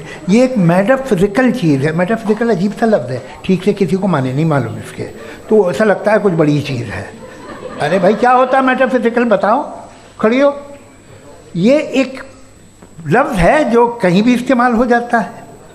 जब आप एक बात कर रहे हैं और आप मुझसे बहस कर रहे हैं तो मुझे मेटाफिजिकल मत बताइए, आप लॉजिकली मुझे प्रूव किए। और अगर लॉजिकली आप नहीं बात करते साहब ये मेटाफिजिकल है, तो फिर हम आप बात क्या कर रहे हैं? मेरा आपका किस ज़बान में कॉन्वर्सेशन होगा? और ये कहना कि वक्त पहले नहीं था, तो फिर क्यों कहते हैं ये हमेशा से और हमेशा रहेगा? हमेशा वक्त है, तो आप कैसे कहते हैं वो हमेशा से है और हमेशा रहेगा? हमेशा का मतलब है कोई वक्त, अगर वक्त ही नहीं है तो हमेशा कैसे? बाहर वो रहेगा। अब मैं ये देखता हूँ, आपने कहा ना कि वहाँ रेप ज़्यादा होते हैं, तो हम एक बात देखते हैं कि ये दुनिया जिस पे वो कादर मुतलक है, जिसकी मर्ज़ी के बगैर पत्ता भी नहीं हिलता, ओमनीपोटेंट है, ये दुनिया चल कैसे रही है? और इस दुनिया का हाल क्या है?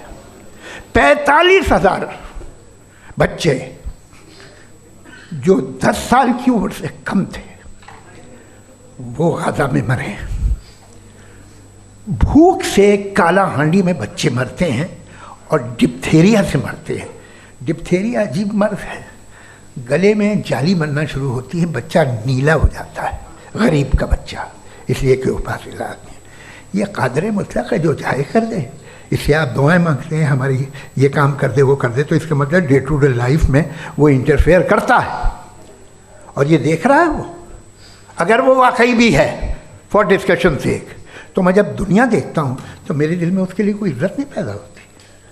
ये क्या कर रहे हो तुम पूरे ऑल पावरफुल हो, ओमनीपोटेंट हो, ओमनी प्रेजेंट हो। तुम तो वहाँ गाज़ा में रहे होगे ना, तुम हर जगह हो।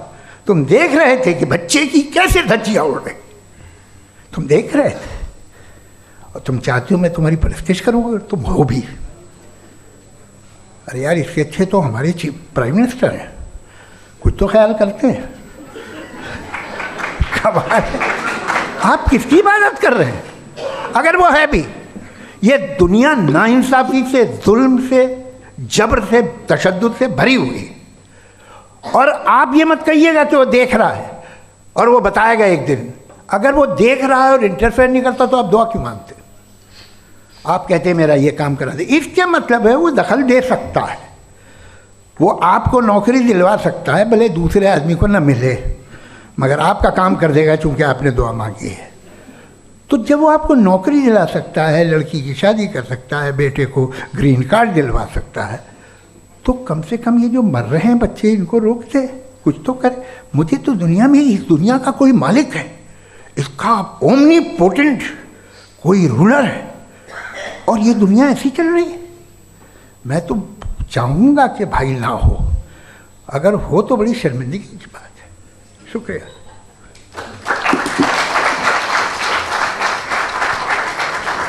देवियों और सज्जनों, इस बहस के 2 राउंड और 2 रिबटल पूरे हो चुके हैं। अब सबसे ज़रूरी और सबसे मुश्किल राउंड शुरू हो रहा है, क्रॉस एग्जामिनेशन का। अब इन विद्वानों की सज्जनता की एक परख भी होगी और वक्त हमने 16 मिनट का तय किया है। पहला सवाल आप पूछना चाहेंगे? जी बिल्कुल। पहले बोले भी आपके आप माइक ले लीजिएगा हाथ में, ये नीचे से होना चाहिए। जी मैं बोलता हूँ, ये डायस हटा सकते हैं क्या हम थोड़ा क्विकली? डायस पीछे कर दीजिए बस थोड़ा सा, है, ताकि ये जो दाएं बाएं लोग बैठे हैं इसे हटा ही दीजिए। अब हम वहाँ तो जाने वाले नहीं, आराम से दोनों तरफ से हटा दीजिए।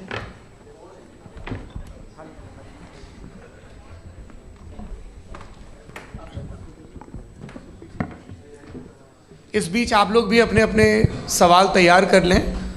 ये ध्यान रखेंगे कि मैं यहाँ से सवाल लूँगा, आप लोगों को अपना हाथ ऊपर करना है, अपना नाम बताना है और अधिकतम 3 वाक्यों में अपना सवाल पूरा करना है। कई लोग सवाल की जगह भाषण देने लगते हैं, उससे आज बचना है। जी मुफ्ती साहब, पहला सवाल आपका, 16 मिनट हैं, हम दोनों लोगों के सवाल लेंगे। जी बहुत शुक्रिया। आपकी जो अभी बात हुई बहुत अहम थी, मैं इसको चाहूँगा कि आगे डिस्कस करूँ, लेकिन चूँकि अभी ये वो सेगमेंट है क्रॉस एग्जामिनेशन, तो सबसे पहला सवाल आपसे ये है कि जो मैं इतनी देर से कॉन्टिंजेंसी आर्ग्यूमेंट आपको बता रहा था, ये अकल से ही बता रहा था हजरत, आप ये बताएं कि आप इन्फिनिट रिग्रेस ऑफ कॉजेस को पॉसिबल मानते हैं या नेसेसरी बीइंग के एग्जिस्टेंस को सही समझते हैं, चूंकि दो ही ऑप्शन हो सकता है, आप ये बताएं। देखिए, आपको मैं ईमानदारी से बात करूं, एक तो मैं कॉन्टिजेंसी वर्ड ठीक से समझता नहीं, और इस वक्त भी जो आपने अंग्रेज़ी के अल्फाज इस्तेमाल किए वो ज़रा थोड़े से मुझे डिफ़िकल्ट और कॉम्प्लिकेटेड लगे, तो आप ज़रा सिंपल ज़बान में सवाल कर सकते हैं। बिल्कुल कर सकता हूँ जी। यूनिवर्स की हर चीज़ कॉन्टिंजेंट होने का मतलब ये है कि वो अपने एग्जिस्टेंस में किसी के ऊपर डिपेंडेड है। जो भी चीज़ डिपेंडेड होगी वो चीज़ इंडिपेंडेंट नहीं हो सकती, तो उसका कोई ना कोई कॉज होगा। तो अब आप क्या समझते हैं कि ये इन्फिनिट रिग्रेस है, यानी कॉज पर कॉज, कॉज पर कॉज, कॉज पर कॉज, और कभी कोई यानी ये एंडलेसली चलता रहा? क्योंकि अगर ऐसा होगा तो हम तो एग्जिस्टेंस में आते ही नहीं, लॉजिकली ये मुत्तफक अलैह चीज़ है, मुत्तफक अलैह अग्रीड अपॉन। ओके,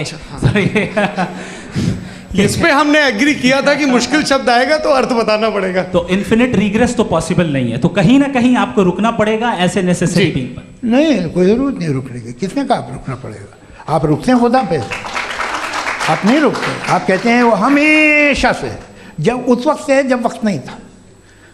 आप कहाँ रुकते हैं कि अब हुआ था वो? आप नहीं कहते। हम क्यों नहीं मान सकते कि यूनिवर्स जो है और बल्कि मल्टीवर्सेस जो है वो हमेशा से हैं, वो बनती हैं, बिगड़ती हैं। एक हमारे यहाँ एक चीज़ है ब्लैक होल, वो समेट लेता है वापस, फिर ब्लास्ट होता है, फिर फैल जाता है।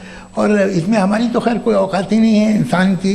एक छोटे से ज़र्रे पे हम 50-60 साल की उम्र रखते हैं, जो करोड़ों अरबों साल की कायनात है उसमें, और पैदा भी नहायत ही बेहुदा वजह से हुए थे।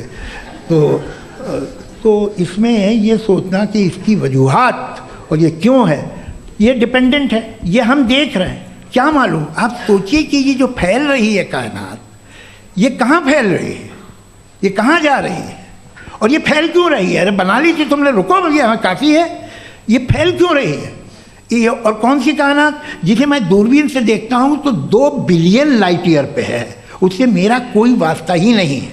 2 बिलियन ईयर यानी अगर मैं 80,000 माइल्स पर सेकेंड से चलूँ तो 20 करोड़ साल में वहाँ पहुँच जाऊँगा। इसकी ज़रूरत क्या थी? ये दुनिया, ये कायनात तो इंसान अशरफुल मखलूक़ात के लिए बनाई गई ना। तो ये सब ये टर्म समझ में नहीं आया, इसमें कोई ख़ास समझने वाली बात थी भी नहीं। ये जो अल्टीमेट कहा यह जाता है कि ये जो पूरी यूनिवर्स है, ये जो दुनिया है, ये इंसान के लिए बनाई गई। अच्छा, ये सब इंसान के लिए। क्यों साहब, सही है ना? बिल्कुल, लेकिन इसका ये मतलब नहीं कि किसी चीज के पीछे रीजन आपको नहीं पता तो रीजन नहीं है, इसे कहते हैं नहीं, मुझे नहीं पता, लेकिन मेरी जिम्मेदारी नहीं है। वो बिल्कुल सही कहा था उसने, बर्टन रसल ने। आपने उसे मजाक में टाल दिया कि भाई आप एक दावा कर रहे हैं, मैं क्यों कहूँ कि ये गलत है दावा? आप प्रूफ कीजिए, मेरे पे जिम्मेदारी ही नहीं है, मैंने थोड़ी कहा है। आप प्रूफ कीजिए कि ये सही है। आप आर्ग्यूमेंट ऑफ कंटिजेंसी का जवाब ही नहीं दे रहे हैं। पूछना चाहेंगे? आप सवाल पूछना चाहेंगे मुफ्ती साहब से? क्योंकि ये क्रॉस एग्जामिनेशन का दौर है। आप जैसे पहले बोल रहे थे फेथ को लेके कुछ, मैं ये पूछना चाहूँगा कि खुदा ने जो भी रेवोल्यूशन किए हैं, एक मज़हब के लिए बहुत से मज़हबों में किए हैं, अलग अलग रेवोल्यूशन है। कहीं कुछ एक बातें हैं, कॉन्ट्रडिक्शन भी है आपस में, कहीं कुछ आप कर सकते हैं, कहीं कुछ नहीं कर सकते। ऐसा नहीं है कि सबकी कोड ऑफ मॉरल एक है। तो ये किस्सा क्या है? अब आप ये देखिए कि मुझे कभी कभी लगता है कि ये जो फुटबॉल फाइनल होता है, लाखों लोग होते हैं, फिर वो टीवी कवर कर रही करोड़ों लोग, अगर उसमें खुदा की एक बूमिंग आवाज़ आ जाती, मैं गॉड हूँ, तो सारे लोग अभी सुन लेते और टीवी पे भी सुन लेते, किस्सा ख़त्म होता। ये इतनी राजदारी क्या है कि तुम सामने कुछ तो सबूत दे दो हमें सॉलिड। ये कह रहा साहब ये यूनिवर्स कैसे बनी, इससे मसला क्या हल होगा? मैं पूछूंगा आपसे खुदा कैसे बना? क्यों नहीं पूछूंगा कैसे बना? बल्कि वो तो कायनात से कहीं ज़्यादा इंटेलिजेंट है, कायनात से कहीं ज़्यादा कॉम्प्लेक्स। जी वो हमेशा से है। आप कहेंगे मैं मान लूँगा।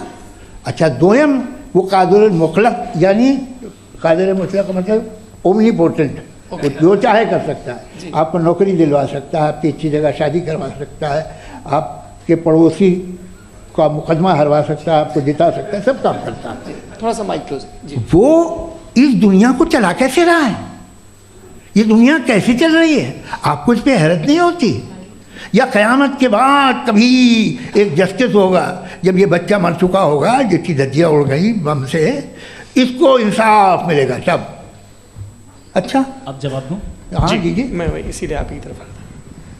सबसे पहले आपने रेवलेशन और स्क्रिप्चर्स की बात की, इस पे मैं बात कर सकता हूँ लेकिन आज नहीं करूँगा चूँकि वक्त कम है, कभी और इस पे डिस्कस करेंगे। मैं तैयार हूँ उस पे भी बात करने के लिए। ये अभी से राउंड 2 की भूमिका तय हो रही है। Does God exist round 2? जी, चूँकि आज गॉड के एग्जिस्टेंस पे बात है तो मैं उसी के रिलेटेड जो है आपके सवालात को एंटरटेन भी करूँगा और मैं भी पूछूंगा। आपने कहा कि आपने साबित ही नहीं किया, जबकि आर्ग्यूमेंट ऑफ कॉन्टिजेंसी बुनियादी आर्ग्यूमेंट है। आप मुझे कॉन्टिजेंसी का मतलब बताइए, आपका मतलब क्या कॉन्टिजेंसी? कॉन्टिजेंसी का मतलब ये हुआ कि हर वो वजूद जो किसी भी चीज़ का पाबंद है, हर वो वजूद या हर वो चीज़ जो अपने एग्जिस्टेंस में किसी भी चीज़ के पाबंद है और उससे बाउंड है, उसको उसकी ज़रूरत है, उस पर डिपेंड करती है, तो जाहिर सी बात है कि उसका कोई ना कोई कॉज होता है। ये तो अक्ल की बात है, ये आप रीजनिंग की बात करते हैं, मैं वही कर रहा हूँ। दूसरी चीज़ आपने ये बात कही कि इतने बिलियन लाइट ईयर्स दूर है, उसका मेरा क्या लेना देना। फिर मेरे ख्याल से आपको ये नहीं कहना चाहिए I think therefore I am an atheist. आपको सोचना चाहिए, सिर्फ आप एक लिमिटेड दायरे में रहकर नहीं सोचें बल्कि बाहर निकलकर सोचें। आपने तीसरा सवाल किया, आपने 2-3 सवाल एक साथ। ऐसी बातें ना कीजिए, कुछ लोगों को इतराज़ हो जाएगा आप पे कि आप कुछ भी सोचिए, ये इजाज़त आपको है नहीं, मुझे है।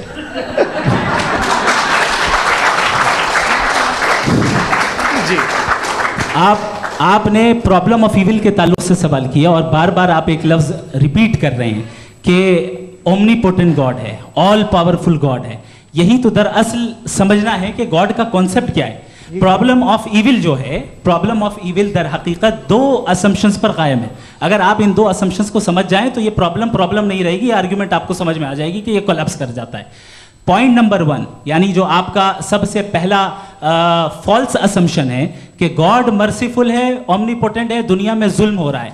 लेकिन आपको ये समझना चाहिए कि हमारे वर्ल्ड व्यू के मुताबिक गॉड सिर्फ ओमनीपोटेंट और सिर्फ मर्सीफुल नहीं है, बल्कि वो ऑल वाइज भी है और वो ऑल नोइंग भी है। उसके हर काम के पीछे हिकमत और विजडम है। ये कोई ज़रूरी नहीं है कि वो हिकमत और विजडम आपको समझ में आए या मुझे समझ में आए। अगर आप जो समझ रहे हैं उसके मुताबिक आप फैसला कर रहे हैं, ये लिमिटेड पर्सपेक्टिव से आर्ग्यूमेंट है। और इस चीज़ को हम अपनी दुनिया में, अपने लाइफ में, डेली लाइफ में इस प्रिंसिपल को एक्सेप्ट करते हैं। हम जब किसी डॉक्टर के पास जाते हैं, डॉक्टर के पास जाकर वो अगर उसने हमें कोई दवाई दी है तो हम ये तो नहीं कहते कि जब तक आपके पास जितना नॉलेज और जितना विजडम नहीं है, आपने क्यों ये दवाई दी है, तब तक हम इस चीज़ को एक्सेप्ट नहीं करेंगे। नहीं कहते, हम उसकी अथॉरिटी को तस्लीम करते हैं। क्यों? क्योंकि उसकी हम जानते हैं कि वो नॉलेजेबल है, वो विजडम वाला है, हमसे ज़्यादा नॉलेज और हमसे ज़्यादा विजडम है। बताएं सर। नहीं, डॉक्टर में और खुदा में बड़ा डिफरेंस है। डॉक्टर पढ़ा लिखा होता है, एक तो मैं उसकी बात सुनूंगा। 2 ये नहीं, कुछ जवाब तो ये भी नहीं है सर। प्लीज आप अगर सब ऑडियंस से बोलने लगेंगे तो फिर मतलब नहीं सिविलाइज्ड बहस का। मतलब आप ये कहें कि चूंकि आप डॉक्टर पे बिलीव करते हैं इसलिए खुदा पे बिलीव किए, क्या ये मिसाल आपको समझाने के लिए आर्ग्यूमेंट है, इस पे आपको एतराज़ नहीं है। तो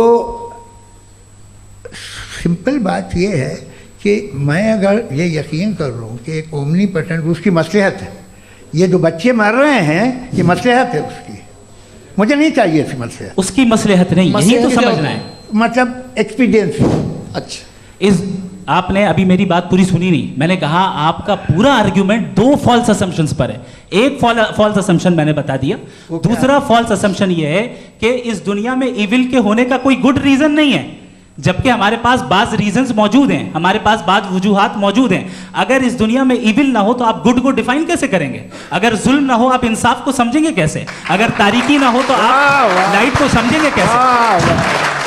बहुत अच्छे। अभी और सुन लें, अभी और बाकी है। ये तो बात बहुत पसंद आई साहब मुझे कि जब तक रेप ना हो तब तक औरतों की इज्जत का ख्याल आपने मेरा जवाब पूरा सुना ही नहीं। जब तक के बच्चों का कत्ल ना किया जाए तब तक आपको बच्चों की मासूमियत की इज्जत। आपने पूरा जवाब सुना ही नहीं। क्या बात है, क्या आपने नुक्ता निकाला? आपने पूरा जवाब सुना ही नहीं। आप सुन लें, मेरी बात सुन लें। ये मैंने आपको एक चीज़ बताई। दूसरी चीज़, इस दुनिया में हम आए हैं टेस्ट के लिए, हमारा टेस्ट हो रहा है और हर इंसान का अलग अलग अंदाज में टेस्ट होता है। और इस दुनिया में अगर इविल मौजूद है तो वो इविल जरिया है हमारे अंदर ह्यूमन नोबल क्वालिटीज को डेवलप करने का और अलग अलग फील्ड में प्रोग्रेस करने का। और अगर हमारे अंदर और इस दुनिया में इविल नहीं होता तो बताइए टेस्ट का मतलब क्या होता? अगर मैं अपने स्टूडेंट को एमसीक्यूज दूं और उसमें सिर्फ राइट आंसर लिख कर दे दूं और कहूं तुम्हारा टेस्ट हो गया, ये मीनिंगलेस है। इस दुनिया में अगर हम टेस्ट के लिए आए हैं तो जाहिर है गुड एंड इविल दोनों मौजूद है। तो अगर गुड एंड इविल दोनों मौजूद है तो ये इविल भी खुदा का बनाया हुआ है? जी हाँ, खुदा का बनाया हुआ है। लेकिन अच्छा, चलो अच्छी बात। जी बिल्कुल, तो बिल्कुल खुदा ने बनाया। अभी तो ये है कि जो मेजॉरिटी है दुनिया में वो इविल है, तो ये खुदा एक्चुअली इविल के साइड पे लग रहा है मुझे। बिल्कुल भी मैं बता मेजॉरिटी में तो वो है। क्या बात कर रहे हैं भाई आप?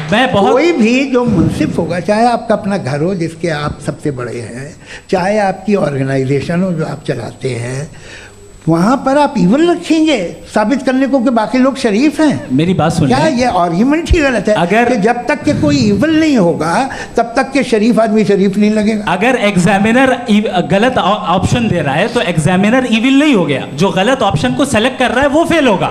क्रिएटर ने इविल को बनाया है लेकिन वो इविल नहीं है। अच्छा सुनिए मेरी बात, लेट मी कंप्लीट सर। जी जी। क्रिएटर ने इविल को बनाया है टेस्ट के लिए, वो इविल नहीं है। इविल वो होगा जो उसे इख्तियार करेगा। छुरी को बनाने वाला गलत नहीं होता है, छुरी का गलत इस्तेमाल करने वाला गलत होता है। रेप को कैसे गलत इस्तेमाल करते हैं? रेप इंसान के फ्री विल का नतीजा है। ये रेप कैसे गलत इस्तेमाल होता है? ये मुझे अब सुन लें, गलत इस्तेमाल होता है। हाँ मैं बता रहा हूँ ना, कैसे गलत? मैं बता रहा हूँ कि जो इविल इस दुनिया में मौजूद है उसके कई सारे तरीके हैं। एक तरीका इंसान का अपना फ्री विल है। अब अगर कोई रेपिस्ट रेप कर रहा है तो इसका गॉड का कसूर नहीं है, वो अपने फ्री विल का गलत इस्तेमाल कर रहा है, उसको सजा मिलनी चाहिए। अच्छा। और उसी के लिए जहन्नम बनाई गई है। ये फ्री विल का भी बड़ा चक्कर। आप जब कोई बुरा काम करते हैं या कोई बुराई होती है तो ये कहा जाता है कि ये फ्री विल है। 7 billion free wills are moving on this planet. 7 billion free will. और एक आदमी अपनी फ्री विल से मुझे कत्ल कर दे तो मैं खुदा की मर्जी से मरा हूँ कि इसकी फ्री विल की वजह से? मेरी मौत खुदा के हाथ है या ये फ्री विल वाले के हाथ है? खुदा ने फ्री विल का निज़ाम बनाया है और उस निज़ाम का गलत इस्तेमाल करके कोई आपको मार रहा है, इस्तेमाल करके मेरा कत्ल कर देता है। अब मेरी मौत का जिम्मेदार कौन है? वो इंसान जिम्मेदार है। वो इंसान। जी। तो ये कहना कि और उसको सजा मिलेगी। तो अब आप आगे चलिए कि ये तय करना कि अल्लाह ही या अल्लाह ने खुदा ही जिंदगी देता है, खुदा ही मौत देता है, ये गलत है। बिल्कुल गलत नहीं है। हाँ, नहीं, निज़ाम उसी ने बनाया फ्री विल का। निज़ाम मौत और हयात का उसी ने बनाया। You are contradicting yourself. अभी आपने कहा कि एक आदमी ने फ्री विल से आपको मार दिया, इसमें उसे फ्री विल दी गई थी, उसने गलत इस्तेमाल किया। 7 billion free wills are moving on this planet और आप चाह रहे हैं कि मैं सिर्फ खुदा का ध्यान करूं। ये 7 बिलियन फ्री विल्स को मुझे लुक आफ्टर करना पड़ेगा कि नहीं? ये तो तबाहियां कर रही हैं और तबाहियां ज़्यादा हो रही हैं। बिल्कुल। तो अगर आप बताएं अगर खुदा नहीं है फॉर एग्जाम्पल, तो आप इविल को कैसे डिसाइड करेंगे? यानी how can you define evil objectively without God? Evil को डिफाइन करिए। देखिए, दुनिया में 2 तरह के जानवर हैं। एक जो अकेले रहते हैं जंगल में और एक जो ग्रुप्स में रहते हैं।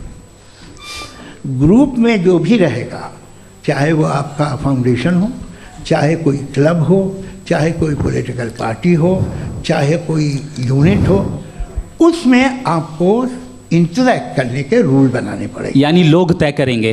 लोग तय करेंगे। अगर लोगों ने ये तय किया कि किसी का रेप करना सही है, आप जस्टिफाई करेंगे? नहीं, आपका फाउंडेशन तो ये हो गया ना कि लोग ही विल डिसाइड करेंगे। नहीं। अरे दुनिया में ऐसे ग्रुप्स हैं जो रेप को जायज़ मानते हैं सर्टन हालात में। मैं डिटेल में नहीं जानूंगा, आप भी जानते हैं। ये जो आईसिस वाले थे जिन्होंने क्या किया था, तो उन्होंने क्या किया उसका खुदा से कोई ताल्लुक नहीं है सर। मैंने सिंपल सवाल किया कि इविल को आप डिफाइन करते कैसे हैं? आइए वापस आइए जी। आप साथ में तभी रह सकते हैं जब कुछ आप ऐसे उसूल डेवलप करें जिसमें हर एक का बेसिक तहफ़्फ़ुज़, हर एक का बेसिक राइट हो और हर एक को कोई आराम मिले। यही तरीक़ा है किसी भी ऑर्गेनाइजेशन जिसमें एक से ज़्यादा लोग हैं और वो ऐसे चलती है ज़िंदगी। उसमें अगर आप गड़बड़ करेंगे तो तबाही होगी, नुकसान होगा, बर्बादियाँ आएंगी। और अगर उसमें आप घर ले लीजिए ना, एक हस्बैंड है, एक वाइफ है, बच्चे हैं, वालदा भी हैं, 2 बहनें भी हैं, एक भाई भी है। अब इसमें कोई निज़ाम आपको चाहिए साथ में रहने का, और एक दूसरे पे भरोसा रहे, एक दूसरे के बहीख्वाह हों, एक दूसरे की मदद करें, ऐसी ज़िंदगी। सर आपकी बात आ गई, आप ये कह रहे हैं कि लोग डिसाइड करेंगे क्या सही है क्या गलत है, यही है मेजॉरिटी डिसाइड करेगी क्या सही है क्या गलत है? अरे भाई बिल्कुल। मेजॉरिटी अगर ये कहे कि नाजी जर्मनी के साथ जिस तरह मेजॉरिटी थी कि जेनोसाइड करना सही है, आप जस्टिफाई करेंगे? उस वक्त आपका ये सवाल सिर्फ उसके बाद क्लोजिंग। हाँ, उस वक्त प्लेनेट पे जो लोग थे, उनमें कितने लोग हिटलर को सही समझते? अच्छा, प्लेनेट की मेजॉरिटी तय करेगी, सोसाइटी की नहीं। प्लेनेट की मेजॉरिटी गॉड के एग्जिस्टेंस को सही मानती है, आप क्यों नहीं मानते?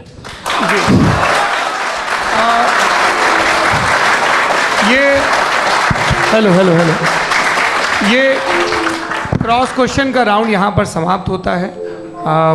और ये बड़ा अच्छा है कि इस तरह से फ्रेगमेंट कर दिया गया है ताकि जो मरकरी ऊपर जा रहा है नीचे जवाब दे दूँ जी।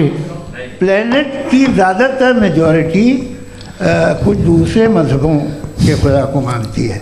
आप उन्हें क्यों नहीं? आप तो मेजॉरिटी की बात कर रहे हैं। अच्छा, ये क्लोजिंग आप ये कह रहे हैं इविल और गुड को डिसाइड मेजॉरिटी करेगी, मेजॉरिटी जो कर दे वो सही हो जाएगा। क्लोजिंग इसको जैसा आप ही लोगों ने तय किया है उसी फॉर्मेट को फॉलो कर लेते हैं।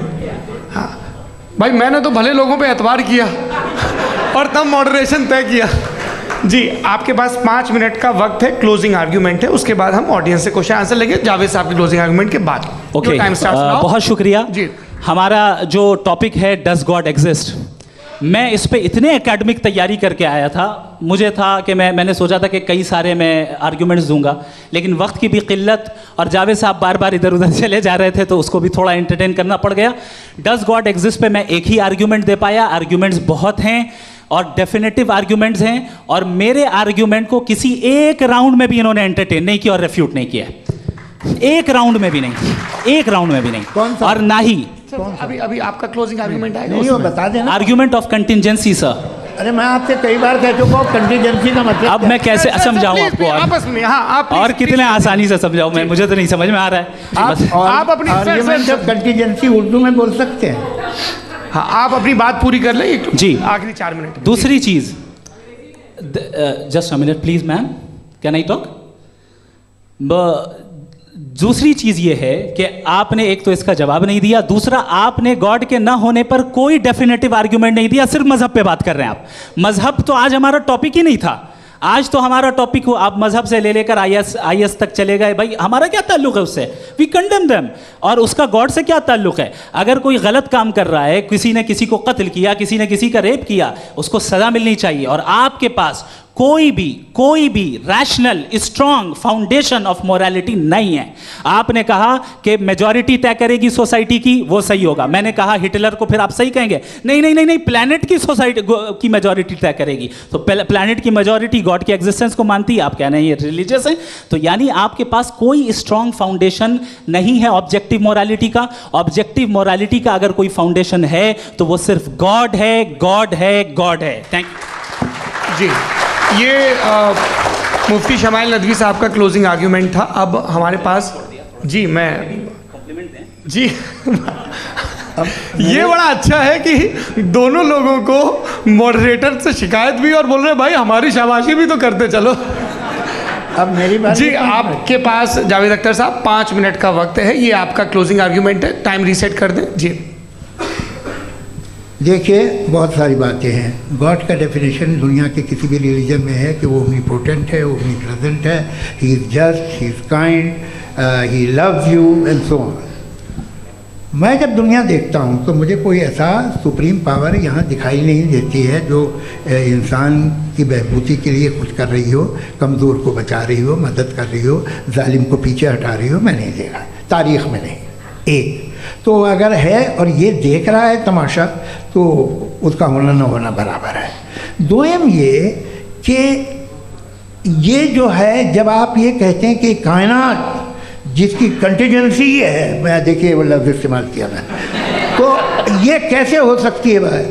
और फ़ौरन आप सरेंडर कर देते हैं कि जाहिर है कि इसका बनाने वाला तो इससे 10,000 गुना ज़्यादा कॉम्प्लिकेटेड होगा, उस पर आपके होने पे कोई इतराज़ नहीं है। उसे वो टाइमलेस है, वो पहले से था, टाइम तो बहुत बाद में आया, ये सब आप मानने को तैयार है, जिसका आपके पास कोई सबूत नहीं, आपके पास कोई रीज़न नहीं है। आपकी तारीख क्या है मज़हबों की, बिलीफ की, जो खुदाओं का बिलीफ है, ये कॉन्स्टेंटली गलत साबित होता रहा है। मतलब आप कहें कि अरिस्टोटल के ज़माने में तो सब जाहिल थे, वो भी इतने ही यकीन से खुदा पे यकीन रखते थे, जो अब नहीं रहा, ये भी नहीं रहेगा, आप लिख लीजिए। और इसके आसार आपको दुनिया में दिखाई देना शुरू हो चुके हैं। ये बहस क्या आज से 100 साल पहले इस तरह हो सकती थी? यहाँ तक तो आपको हम ले आए हैं। तो सर अरे इनको मदद की ज़रूरत नहीं भाई, ये सेल्फ सफिशिएंट आदमी है, आप क्यों इनकी मदद कर रहे हैं? Sir please. तो ये जो है तमाम बातें अपनी जगह हैं, ये एक पैकेज है। आप अकेले, कोई आदमी ऐसा नहीं जो सिर्फ गॉड को मानता हो, उसके साथ बहुत पैराफर्नेलिया आता है, अलग अलग पैराफर्नेलिया आते हैं। They have always created chaos in the society. मैं तो आपको सीधा ऑफर देता हूँ कि दुनिया में 10 इम्पॉर्टेंट बिलीव्स हैं, आप एक मानते हैं, 9 नहीं मानते, 9 में आप एथियस्ट हैं, 9 को आप बिल्कुल रीजनेबली मेरी तरह देखते हैं। तो 90 मजहबी आदमी भी 90% एथियस्ट है, वो दूसरे खुदा नहीं मानता, एक खुदा मानता है अपना वाला, बाकियों को कहता है गलत है। अगर आप मानना ही बंद कर दे तो आपका 10% चांस है कि आप सही हैं और 90% चांस है कि आप गलत हैं।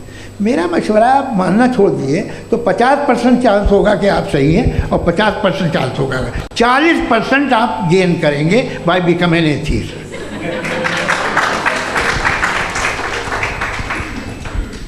ये एक फरसूदा ख्याल है, ये ख़त्म हो रहा है, हो सकता है मेरी ज़िंदगी में ना हो, लेकिन ये हो जाएगा।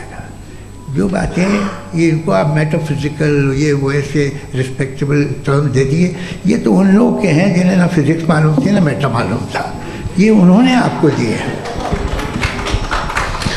जी बहुत शुक्रिया आप दोनों लोगों का। और अब इस बातचीत का आखिरी राउंड शुरू होगा, डज गॉड एग्जिस्ट की ये बहस मुफ्ती शमाइल नदवी और जावेद अख्तर साहब के बीच। आप लोग अपने अपने हाथ ऊपर करेंगे, मैं यहाँ से तय करूँगा। और माइक हमारे पास है क्या? एक ही माइक है ऑडियंस के लिए? 2 माइक है, एक इस तरफ एक इस तरफ, ठीक है। तो जी सबसे पहले हमारी सहयोगी हैं मारिया शकील जी, पूछिए सवाल। थोड़ा सा रुकेंगे ताकि कैमरे का फ्रेम आप पर आ जाए, आपकी तो प्रैक्टिस है टीवी की। जी नदवी साहब, मैं खुदा को मानती हूँ, पहले मैं इसी प्रमाइस से शुरू कर रही हूँ और ये बता रही हूँ आपको, मैं मानती हूँ, लेकिन कुछ सवाल हैं जो जावेद साहब ने उठाया, उसका जवाब आपको देना चाहिए। पहला सवाल ये कि गज़ा में सालों से छोटे बच्चे मर रहे हैं, वो उनको, अगर खुदा मर्सीफुल है, हम मानते हैं कि अल्लाह ताला में बहुत ताकत है, तो वो बच्चे क्यों मर रहे हैं? दूसरी बात ये कि अगर कंटिजेंसी की जो आप बात करते हैं, पूरे मुस्लिम ममालिक मिल कर के भी उन गज़ा के बच्चों को क्यों नहीं बचा पा रहे हैं? क्योंकि अगर वो चाहते, क्योंकि अल्लाह ताला उन पर हुकूमत करते हैं, सब पर हुकूमत करते हैं, तो वो उनको क्यों नहीं बचा? जी थैंक यू वेरी मच। बहुत अच्छा किया आपने इस चीज़ को जिक्र कर दिया, मैं इसको और अच्छे से एक्सप्लेन करने की कोशिश करता हूँ। देखें, जहाँ तक आपने कहा कि गज़ा के बच्चों को मारा जा रहा है, देखें 2 वर्ल्ड व्यू है, एक एथिस्टिक वर्ल्ड व्यू, एक थीस्टिक वर्ल्ड व्यू है। बच्चे मर रहे हैं दोनों वर्ल्ड व्यू में, लेकिन हमारा वर्ल्ड व्यू कह रहा है कि रिकॉम्पेंस है, ये कह रहे हैं कि उनका मरना बेकार जाने वाला है, कोई उसका रिकॉम्पेंस नहीं है, चूँकि इनके यहाँ आखिरत और अल्लाह का कोई तसव्वुर या गॉड का कोई तसव्वुर नहीं है। आपने ये सवाल किया कि गॉड मर्सीफुल है, क्यों नहीं रोकता? ये मैंने बताया कि ये मिसकंसेप्शन है लोगों के दरमियान कि गॉड को सिर्फ मर्सीफुल और ओमनीपोटेंट समझते हैं। गॉड के सिर्फ यही 2 एट्रीब्यूट्स नहीं हैं, गॉड के कई सारे एट्रीब्यूट्स हैं, उनमें से अल हकीम भी है, उनमें से ऑल वाइज भी है, ऑल नोइंग भी है। लिहाजा अगर इस दुनिया में किसी को तकलीफ आ रही है और गॉड उसको नहीं रोक रहा है, वो इसलिए नहीं रोक रहा है चूंकि इंसानों को फ्री विल दिया गया है। ठीक इसी तरीके से अगर एक डॉक्टर किसी छोटे बच्चे को इंजेक्शन लगा रहा है, उसे तकलीफ पहुंच रही है, उसके लिमिटेड पर्सपेक्टिव के एतबार से ये गलत हो रहा है और डॉक्टर बुरा है, लेकिन जब आप ब्रॉडर पिक्चर को देखेंगी, आपके और हमारे पास सिर्फ एक पिक्सल है, हमें इतना नजर आ रहा है कि गजा में कत्ल हो रहा है, लेकिन इसके पीछे कितना रिकॉम्पेंस उनको मिलने वाला है, पूरा पिक्चर गॉड के पास है। तो एक पिक्सल से आप पूरे पिक्चर को कभी भी जज नहीं कर सकती। आप इसमें कुछ जोड़ना चाहेंगे? आपको कुछ बोलना है इसमें? भैया आपने बहुत अच्छा जस्टिफिकेशन दिया। या आप वो जो वहाँ के प्राइम मिनिस्टर इजराइल के उन्हें भेजिए, वो बहुत खुश होंगे। आप जस्टिफिकेशन दे देना कि अगर गॉड नहीं है तो बच्चे क्यों मर रहे हैं, आप बताएं। वो ये सवाल पूछ रहे हैं कि अगर आप ईश्वर का अस्तित्व नहीं मानते हैं तो उन बच्चों की मौत को आप कैसे इंटरप्रेट करते हैं? भाई ये दुनिया जो है, जो ताकतवर लोग होते हैं वो एक नाइंसाफ़ी करते हैं। तो ये अच्छा काम है आपके नज़दीक, तो नेचर नाइंसाफ़ी पे मबनी है। अरे मेरे भाई, आप नेचर की कहाँ बात कर रहे हैं, तो इंसान की बात। तो फिर जब मैं इंसान की बात कर रहा था, आप नेचर की बात करने लग गए। क्रॉस एग्जामिनेशन नहीं। हाँ, अब आप मुझे बोलने नहीं देंगे तो अलग बात है, आप बोलिए, मैं मुझे कोई चीज़ जी नहीं, ये क्रॉस एग्जामिनेशन। मुझे बोल तो लेने दीजिए। जी बोलिए। क्या बात ये है कि ह्यूमन सोसाइटी तभी साथ में रह सकती है जब वो मोहब्बत से, एकता से, एक दूसरे के एहतराम करके रहे। इसके अलावा पॉसिबल नहीं है, अकेले तो इंसान रह नहीं सकता। वहाँ पर कुछ लोग हैं जो फाउल करते हैं। वो फाउल हमेशा से तारीख में होता आया है। आज ये हो रहा है, जो हो रहा है बहुत बुरा हो रहा है, बहुत जालिमाना है, बहुत जाबराना है। उसको आप कहें कि ये बच्चों को कॉम्पनसेशन मिल जाएगा या इसकी इंजेक्शन है, इंजेक्शन तो हेल्थ के लिए दिया जाता है। आप ये कह रहे हैं कि ये बच्चों की जो धज्जियाँ उड़ रही हैं ये इंजेक्शन है, ये टेस्ट है, ये टेस्ट है, और उस टेस्ट में उनको ऐसा रिकॉम्पेंस मिलेगा जो आपके तस्वुर के बाहर है। ये आप 3 बरस के बच्चे को बारूद से उड़ा के टेस्ट ले रहे हैं। वाह, वो नहीं ले रहा है, खुदा नहीं उड़ा रहा है, इजराइल उड़ा रहा है। जी, ये तो उसको कंडेम अगला सवाल लेते हैं प्रोफेसर पुरुषोत्तम अग्रवाल। मुफ्ती साहब, एक निवेदन आपसे है कि कम से कम थोड़ा सा माइक क्लोज, एक रिलीजियस और फिलॉसफिकल कर मैम प्लीज। एक रिलीजियस और फिलॉसफिकल ट्रेडिशन है जो ब्रह्मांड को यानी यूनिवर्स को ही अंतिम मानती है। सर्वम खलु इदम ब्रह्मम, this is Chandogya Upanishad, and it completely rules out the existence और नेसेसिटी, आपके शब्दों में necessity of a creator. The creation itself is the creator. तो एक मिनट प्लीज। दूसरा जो सवाल आपने अभी, जो आप बार बार कह रहे हैं कि भगवान विद्वान भी है, वाइज, सब जानने वाला, तो अगर विजडम में दुनिया भर के पापों और अत्याचारों को बर्दाश्त करना शामिल है, तो फिर इसका मतलब ये हुआ कि अगर मैं फ्री विल से उसको अपोज करता हूं तो ईश्वर की विजडम और मेरी फ्री विल में कॉन्ट्राडिक्शन है। Because when I am opposing whatever is happening in Gaza, then I am opposing the God's will और गॉड्स विजडम। जवाब लेते हैं तो गॉड की विजडम में, एक मिनट सर प्लीज सर, ये एक जुमला, गॉड की विजडम है कि गाजा में जो कुछ हो रहा है वो हो रहा है, मैं उसका अपोज कर रहा हूं, तो मैं गॉड की विजडम के खिलाफ जा रहा हूं। एक सवाल। दूसरा ये नहीं, आपने 2 ऑलरेडी। सर आप और सवाल कर लें, लेकिन मुझे 2 जवाब दे। पहले आपने ये कहा, सुनिए मेरी बात सुनिए। इजराइल के गॉड के मुताबिक तुम्हारा ठीक हो रहा है ना? नहीं हो रहा है, ठीक नहीं हो रहा है। मैं बता रहा हूँ क्या हो रहा है, आप तशरीफ रखें, मैं बता रहा हूँ क्या हो रहा है। Let me complete please. एक सेकंड गाइस, एक सेकंड। ये देखिए, ऐसा है कि ये सब बड़ा आपस में विचार विमर्श के बाद ये तय हुआ था कि कुछ नियम बना लिए जाएं ताकि एक टाइम बाउंड बातचीत चले। और भाई साहब, आप बड़ा ज़रूरी काम कर रहे हैं लेकिन कैमरे के फ्रेम में आके उस काम को गड़बड़ कर दे रहे हैं। ठीक है गुरु, अब मेरे को कहीं का गुस्सा कहीं निकालना था, सॉरी। नहीं, कोई गुस्सा नहीं है जी। तो प्रोफेसर ने सवाल पूछे, आप उनके जवाब दें, और थोड़ा ये सब लोग थोड़ा ख्याल रखें भाई, सवाल संक्षिप्त रखें जी। आपने 2 सवाल किए। सबसे पहला ये कहा कि हमारे पास ये कॉन्सेप्ट है कि ये यूनिवर्स खुद नेसेसरी बीइंग है, creation itself is the creator. How irrational is this कि मैं एग्जिस्ट करूंगा बाद में, लेकिन अभी एग्जिस्ट कर भी रहा हूं, यानी एक ही टाइम में एग्जिस्ट भी कर रहे हैं, नहीं भी कर रहे हैं। This is not true. दूसरी चीज आपने कहा कि अगर इजराइल में, सॉरी माफ कीजिएगा, Israel doesn't exist, occupied Palestine में अगर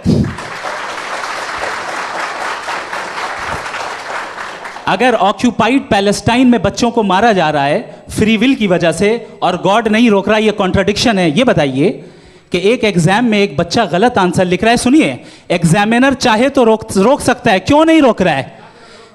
ये कॉन्ट्राडिक्शन है, ये कॉन्ट्राडिक्शन नहीं है। माइक नहीं सर, ये आपस में जी, ये क्या आपका सवाल? माइक दीजिए। फ्री विल दिया गया है टेस्ट के लिए, अकाउंटेबिलिटी के लिए। अगर फ्री विल नहीं होता तो आप कहते हैं हमें रोबोट बना दिया गया। नॉट मिसरिप्रेजेंट माय पोजीशन, आपकी जो भी पोजीशन। मैं अपनी फ्री विल के नाते, अपने ह्यूमन विजडम के नाते गाजा में हो रही अत्याचार का विरोध करता हूँ। बिल्कुल करना चाहिए। के हिसाब से मैं गॉड की विजडम का विरोध कर रहा हूँ? बिल्कुल नहीं, जो हो रहा है गॉड की, बिल्कुल भी नहीं, बिल्कुल भी नहीं।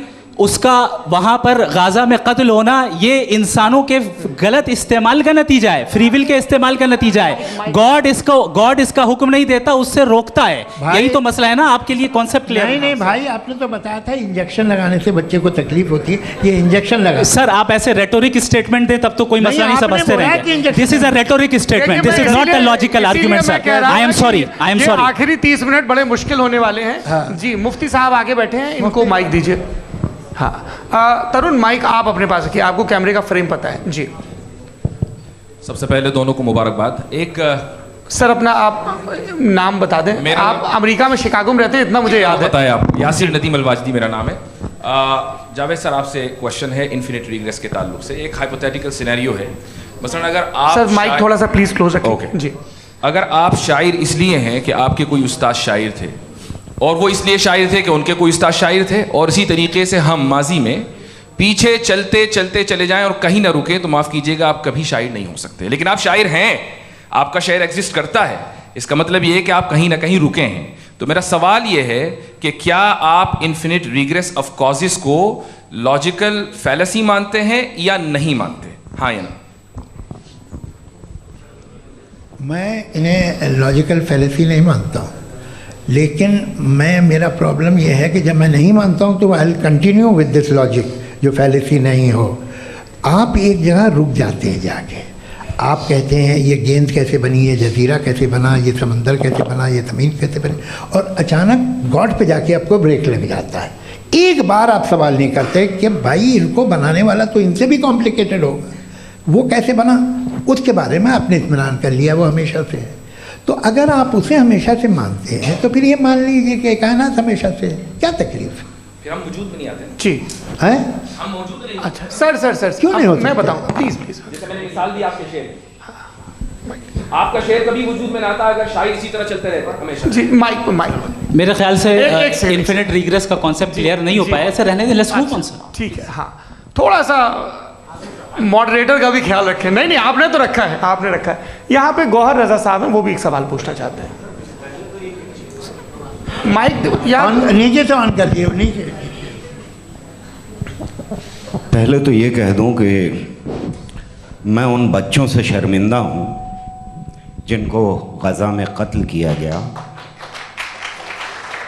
क्योंकि हमारे होते हुए कत्ल किया गया। लेकिन उससे ज़्यादा शर्मिंदगी इस बात से हुई कि मुझे लगा कि मुफ्ती साहब उसको जस्टिफाई कर रहे हैं। बिल्कुल भी नहीं। आप बहुत ही गलत। मुझे लगा मैं गलत हो सकता हूँ। बिल्कुल गलत। मैं सवाल पूछ रहा हूँ, मैं सवाल पूछ रहा हूँ। मैं जावेद भाई से डिसएग्री करता हूँ। एक सेकंड देखिए, अगर देखिए ऐसा, एक सेकंड आप सर वेट, अरे आप कुछ मेरे पहले मुझे अपनी बात कह लेने दीजिए। अगर ऑडियंस तय करेगी तो फिर मॉडरेटर का मतलब नहीं। मेरा आप सबसे ये कहना है, ये बहस दो लोगों के बीच में है, एक तरफ मुफ्ती साहब, एक तरफ जावेद साहब। पिछले 1.5 घंटे से ये लोग अपने अपने तर्क रख रहे हैं। आपकी इनसे इत्तेफाकी हो सकती है, ना इत्तेफाकी हो सकती है। मेरे उस्ताद मुझे सिखा गए हैं कि मुखामुखम में असहमति की गुंजाइश बची रहनी चाहिए। अगर मैं आपकी बहुत इज्जत करता हूँ गौहर साहब, आपने जो कमाल की किताबें लिखी, साइंटिफिक टेम्परामेंट, लेकिन मेरी ये गुजारिश है आप सबसे कि यदि आप इन लोगों ने जो बोला उन पर टिप्पणियां करेंगे तो ना वक्त की पाबंदी रहेगी, ना वो अनुशासन। आप सवाल पूछ लें, उस सवाल में जो बात आ जाए वो आ जाए। मैं जावेद साहब से डिसएग्री करता हूँ, इसलिए जावेद साहब से सवाल पूछ रहा हूँ। आपका सवाल जावेद अख्तर साहब से। और सवाल ये है मेरा कि जावेद साहब ने कई बार लॉजिक का इस्तेमाल किया कि साइंस में लॉजिक है और रिलीजन में लॉजिक नहीं है। मेरा ख्याल ये है कि रिलीजन में भी लॉजिक है, लेकिन उस लॉजिक की बेसिस ये है कि आप रुक जाते हैं, जिसका जिक्र जावेद साहब ने बार बार किया। यानी खुदा के तसव्वुर पे आते हुए, गॉड के तसव्वुर पे आते हुए रुक जाते हैं। और इसमें सवाल पूछना मतलब फॉरबिडन होता है। सवाल ये है कि क्या जावेद साहब इससे एग्री करते हैं कि साइंस की लॉजिक अलग है और रिलीजन की लॉजिक अलग है? बताइए सर। देखिए, 3 चीज़ें हैं। साइंस है, एक है मंतिक है, इस्तिदलाल है, और एक जो है कुछ भी नहीं है, फेथ है, अकीदा है। मैं अकीदे की लॉजिक का कायल नहीं हूँ। मुझे आप इस्तिदलाल से, लॉजिक से, रीज़न से समझाइए, मैं मानने को तैयार हूँ, मेरा क्या नुकसान होगा। लेकिन ये कि अकीदे पे मैं नहीं जा सकता हूँ। अकीदे का मतलब है कि तुम ये मान लो, सवाल ना करो, ये नहीं। आप सारी बातें करके, बड़ी साइंटिफिक बातें करके एक जगह जाके खुदा के हुदूद पे रुक जाते हैं, सरेंडर कर देते हैं। मैं सरेंडर करने को तैयार नहीं। That's all. जी, ये आगे सर बैठे हुए हैं, इनको माइक दीजिए। भाई वो आप पूछना चाह रहे थे ना भाई? हाँ, नहीं मैं ये, थैंक यू जी। आपका नाम? आसिम इफ्तिखार। आसिम जी, पूछिए। सर, जावेद सर से सवाल है कि आपने अपने माइक थोड़ा करीब अपने क्लोजिंग स्टेटमेंट में ये बात कही थी कि मज़हब का जो फ्यूचर है वो ज़्यादा दिन नहीं जाने वाला है, लेकिन मैं देख पा रहा हूँ कि जो ऑक्सफोर्ड यूनिवर्सिटी की एक स्टडी है 2011 में हुई है, जिसके 50 एकेडमिशियंस ने इसको अंजाम दिया था, उसमें वो ये कहते हैं कि जो फेथ इन गॉड है वो इनबिल्ट है ह्यूमन नेचर के अंदर, जिसको हम कहते हैं फितरत के अंदर शामिल है वो। और वो ये कहते हैं कि अगर कोई ये समझता है कि मज़हब को वो ख़त्म कर देगा तो ये उसकी गलत फहमी है। तो आप इसके बारे में, इस स्टडीज़ के बारे में क्या कहते हैं? ठीक है, मैं उनसे एग्री नहीं करता हूँ। वो कौन से प्रोफेसर होंगे? ऐसा उनके पास डेटा है, इन्होंने डेटा के बेस होगा। डेटा क्या हो सकता है? फ्यूचर का डेटा तो नहीं हो सकता ना उनके पास, प्रेजेंट का डेटा हो सकता है। डेटा आपने सुना 100 साल पहले का बाद का डेटा? मैंने तो नहीं सुना आज तक। तो आज उनकी ये राय है और हो की राय, ठीक है। दुनिया में तरह तरह की राय है लोग, लेकिन मैं समझता हूँ कि वक्त के साथ इंसान ज़्यादा से ज़्यादा रीज़नेबल और लॉजिकल होता जा रहा है। आज आप देखिए वेस्टर्न यूरोप में क्या परसेंटेज है नॉन बिलीवर्स की, बहुत हाई। वहाँ चर्च खाली पड़े होते हैं। तो अल्टीमेटली तो इंसान कोई ऐसी बात बहुत अरसे तक नहीं मान सकेगा, चाहे गलत या सही, जो उसे, उसके दिमाग को, उसके जहन को, उसकी लॉजिक को अपील न करे। वो कह रहे हैं तो ऑक्सफोर्ड के होंगे, तो कैम्ब्रिज के होंगे, तो मुझे क्या लेना देना। उनका डेटा मुस्तकबिल का नहीं हो सकता है। जी। दीपक, हाँ पूछिए। मैं आऊँगा, अभी पीछे की साइड भी आऊँगा, माइक वहीं भेजूंगा 2-3 साल के लिए। जी जावेद साहब, आपसे सवाल है। नमस्ते। अरे भाई सर, अगर आप ही लोग को तय करना है तो फिर 200 लोग तय कर लें। नहीं sir, please don't do this sir. Sir, everybody has a right sir, but we can only take selected questions. No sir, ये यंग लोग भी हैं तो इनकी ये अब उतने यंग, भाई आप यंग हैं कि नहीं हैं? वो कह रहे हैं वो भी यंग हैं साहब, आप उनकी नौजवानी पर दावा उनको ही करने थे। हाँ मुफ्ती साहब, आप यंग, हाँ पूछे। अरे भैया सर, मेरा सवाल ये है, इनसे भी तो पूछो। जी नहीं, बस आपसे एक सवाल है। जैसे थीस्टों के पास, अपने जो ईश्वर को मानते हैं, उनके पास अपने सोशल गेट टुगेदर्स हैं। 5 रोज़ा क्रिसमस आने वाला है, होली है, दिवाली है, ईद है। एथिस्ट क्या ऑफर कर रहे हैं? मतलब मैं इनकी दुकान से बोलूँ, मैं आना चाहता हूँ उस तरफ, पर मैं अट्रैक्ट नहीं हो पा रहा हूँ। मैं सोशल गेट टुगेदर्स क्या है आपके पास? वो ये कह रहे हैं कि जो धार्मिक लोग हैं, अलग अलग धर्म के लोग, उनके उत्सव त्योहार, कॉन्ग्रेगेशन बहुत हैं। अब आपको मैं एक सुनाता हूँ, यहाँ हिस्टोरियन भी बैठे हैं।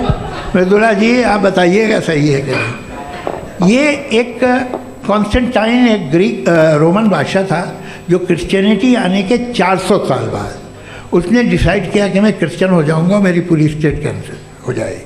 उस ज़माने में ऐसे ही होता था, राजा जो धर्म इख्तियार करता था वो जनता भी कर लेती थी, इसलिए कि वो हो गया था बैंकरप्ट। और उसे जो मेडिटेरियन कोस्ट के रिच क्रिश्चियन वो थे मर्चेंट, तो उससे पैसा चाहिए था।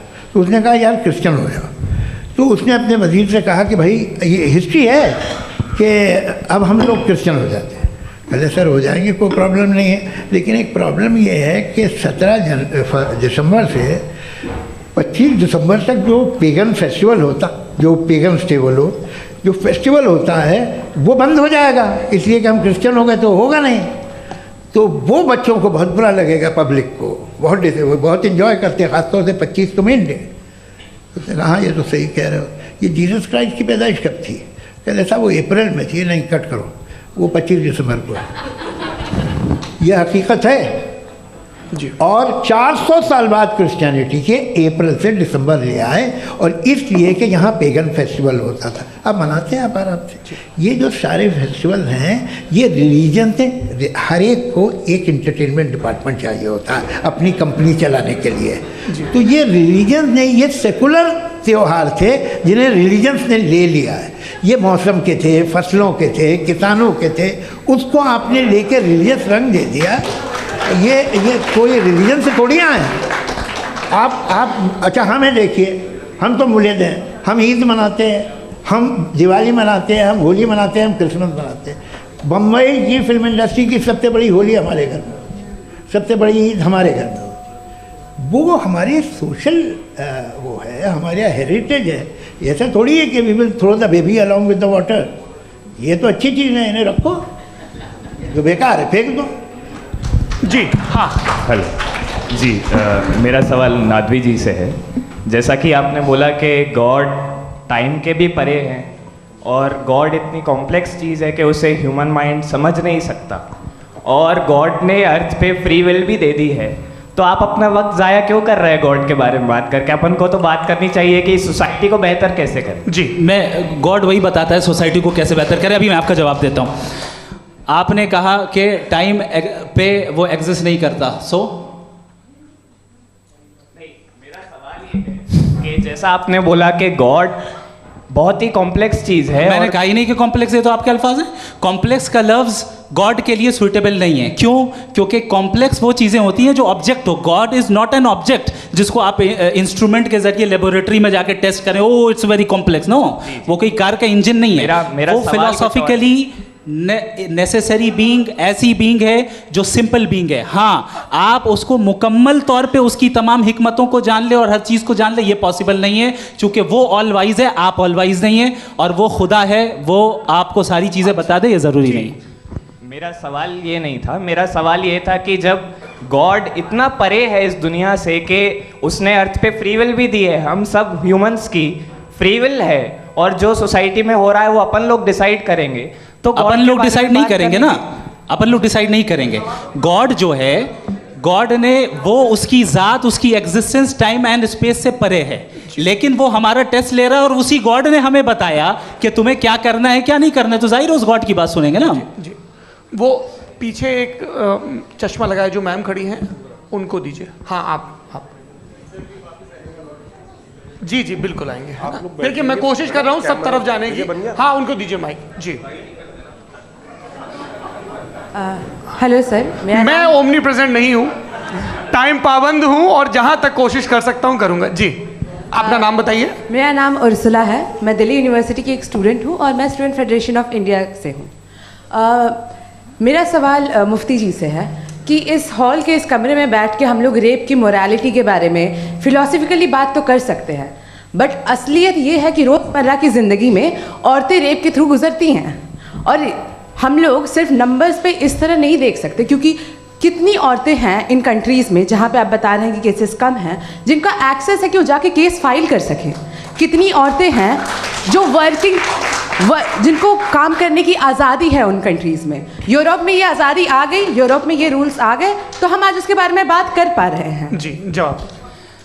आपने ये कहा कि कमरे में बंद होकर हम लोग इस पर फिलोसफिकली बात कर सकते हैं, लेकिन हकीकत में क्या हो रहा है, वो ग्राउंड लेवल पे क्या हो रहा है, जो बहुत गलत हो रहा है, और वो सफ़र कर रही हैं। आई एग्री, बहुत गलत हो रहा है, और जो गलत हो रहा है उसको हमें रोकना है। और क्यों रोकना है, वो गलत क्यों है? हमारे पास इसका ऑब्जेक्टिव फाउंडेशन है, इनके पास उसका ऑब्जेक्टिव फाउंडेशन नहीं है। मैं ये कहना चाह रहा हूँ कि जहाँ पे भी जुल्म हो रहा है, जहाँ पे भी औरत पे जुल्म हो रहा है, या उसकी इज्जत लूटी जा रही है, या उसे तकलीफ पहुँचाई जा रही है, और सिर्फ औरत नहीं, किसी इंसान के ऊपर भी जुल्म हो रहा है, तो उसके खिलाफ खड़ा होना, ये मॉरलिटी हमारे पास गॉड के पास से आई है। वरना जावेद साहब तो कह रहे हैं कि जो है मेजॉरिटी डिसाइड करेगी, तो मेजॉरिटी तो कभी भी बदल सकती है।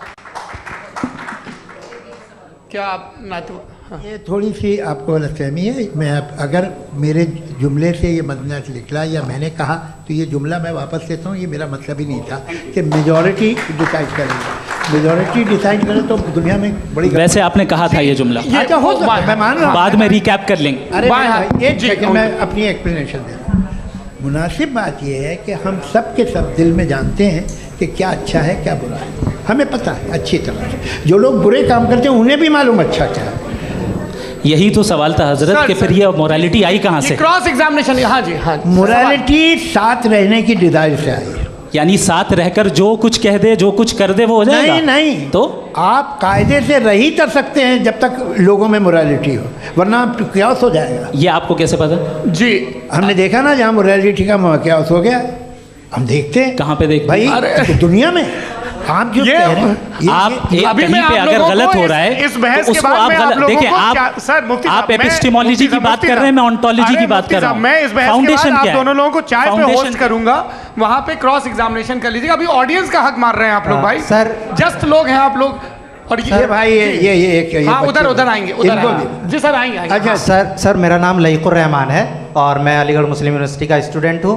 और जहाँ तक मुझे पता है कि sir you are also product of Aligarh Muslim University. मैं भी उसी चमन का बुलबुल। हाँ सर, तो बहुत खुशी हुई मुझे जान करके कि मैं आपसे मिलूँगा। सवाल सर, मेरा सवाल यह है, सर सैयद अलैहिर्रहमा का नज़रिया यह था कि खुदा के वजूद को अक़ल के दायरे में रह कर के तलाश करना, न कि पूरी तौर से उसका इनकार कर देना।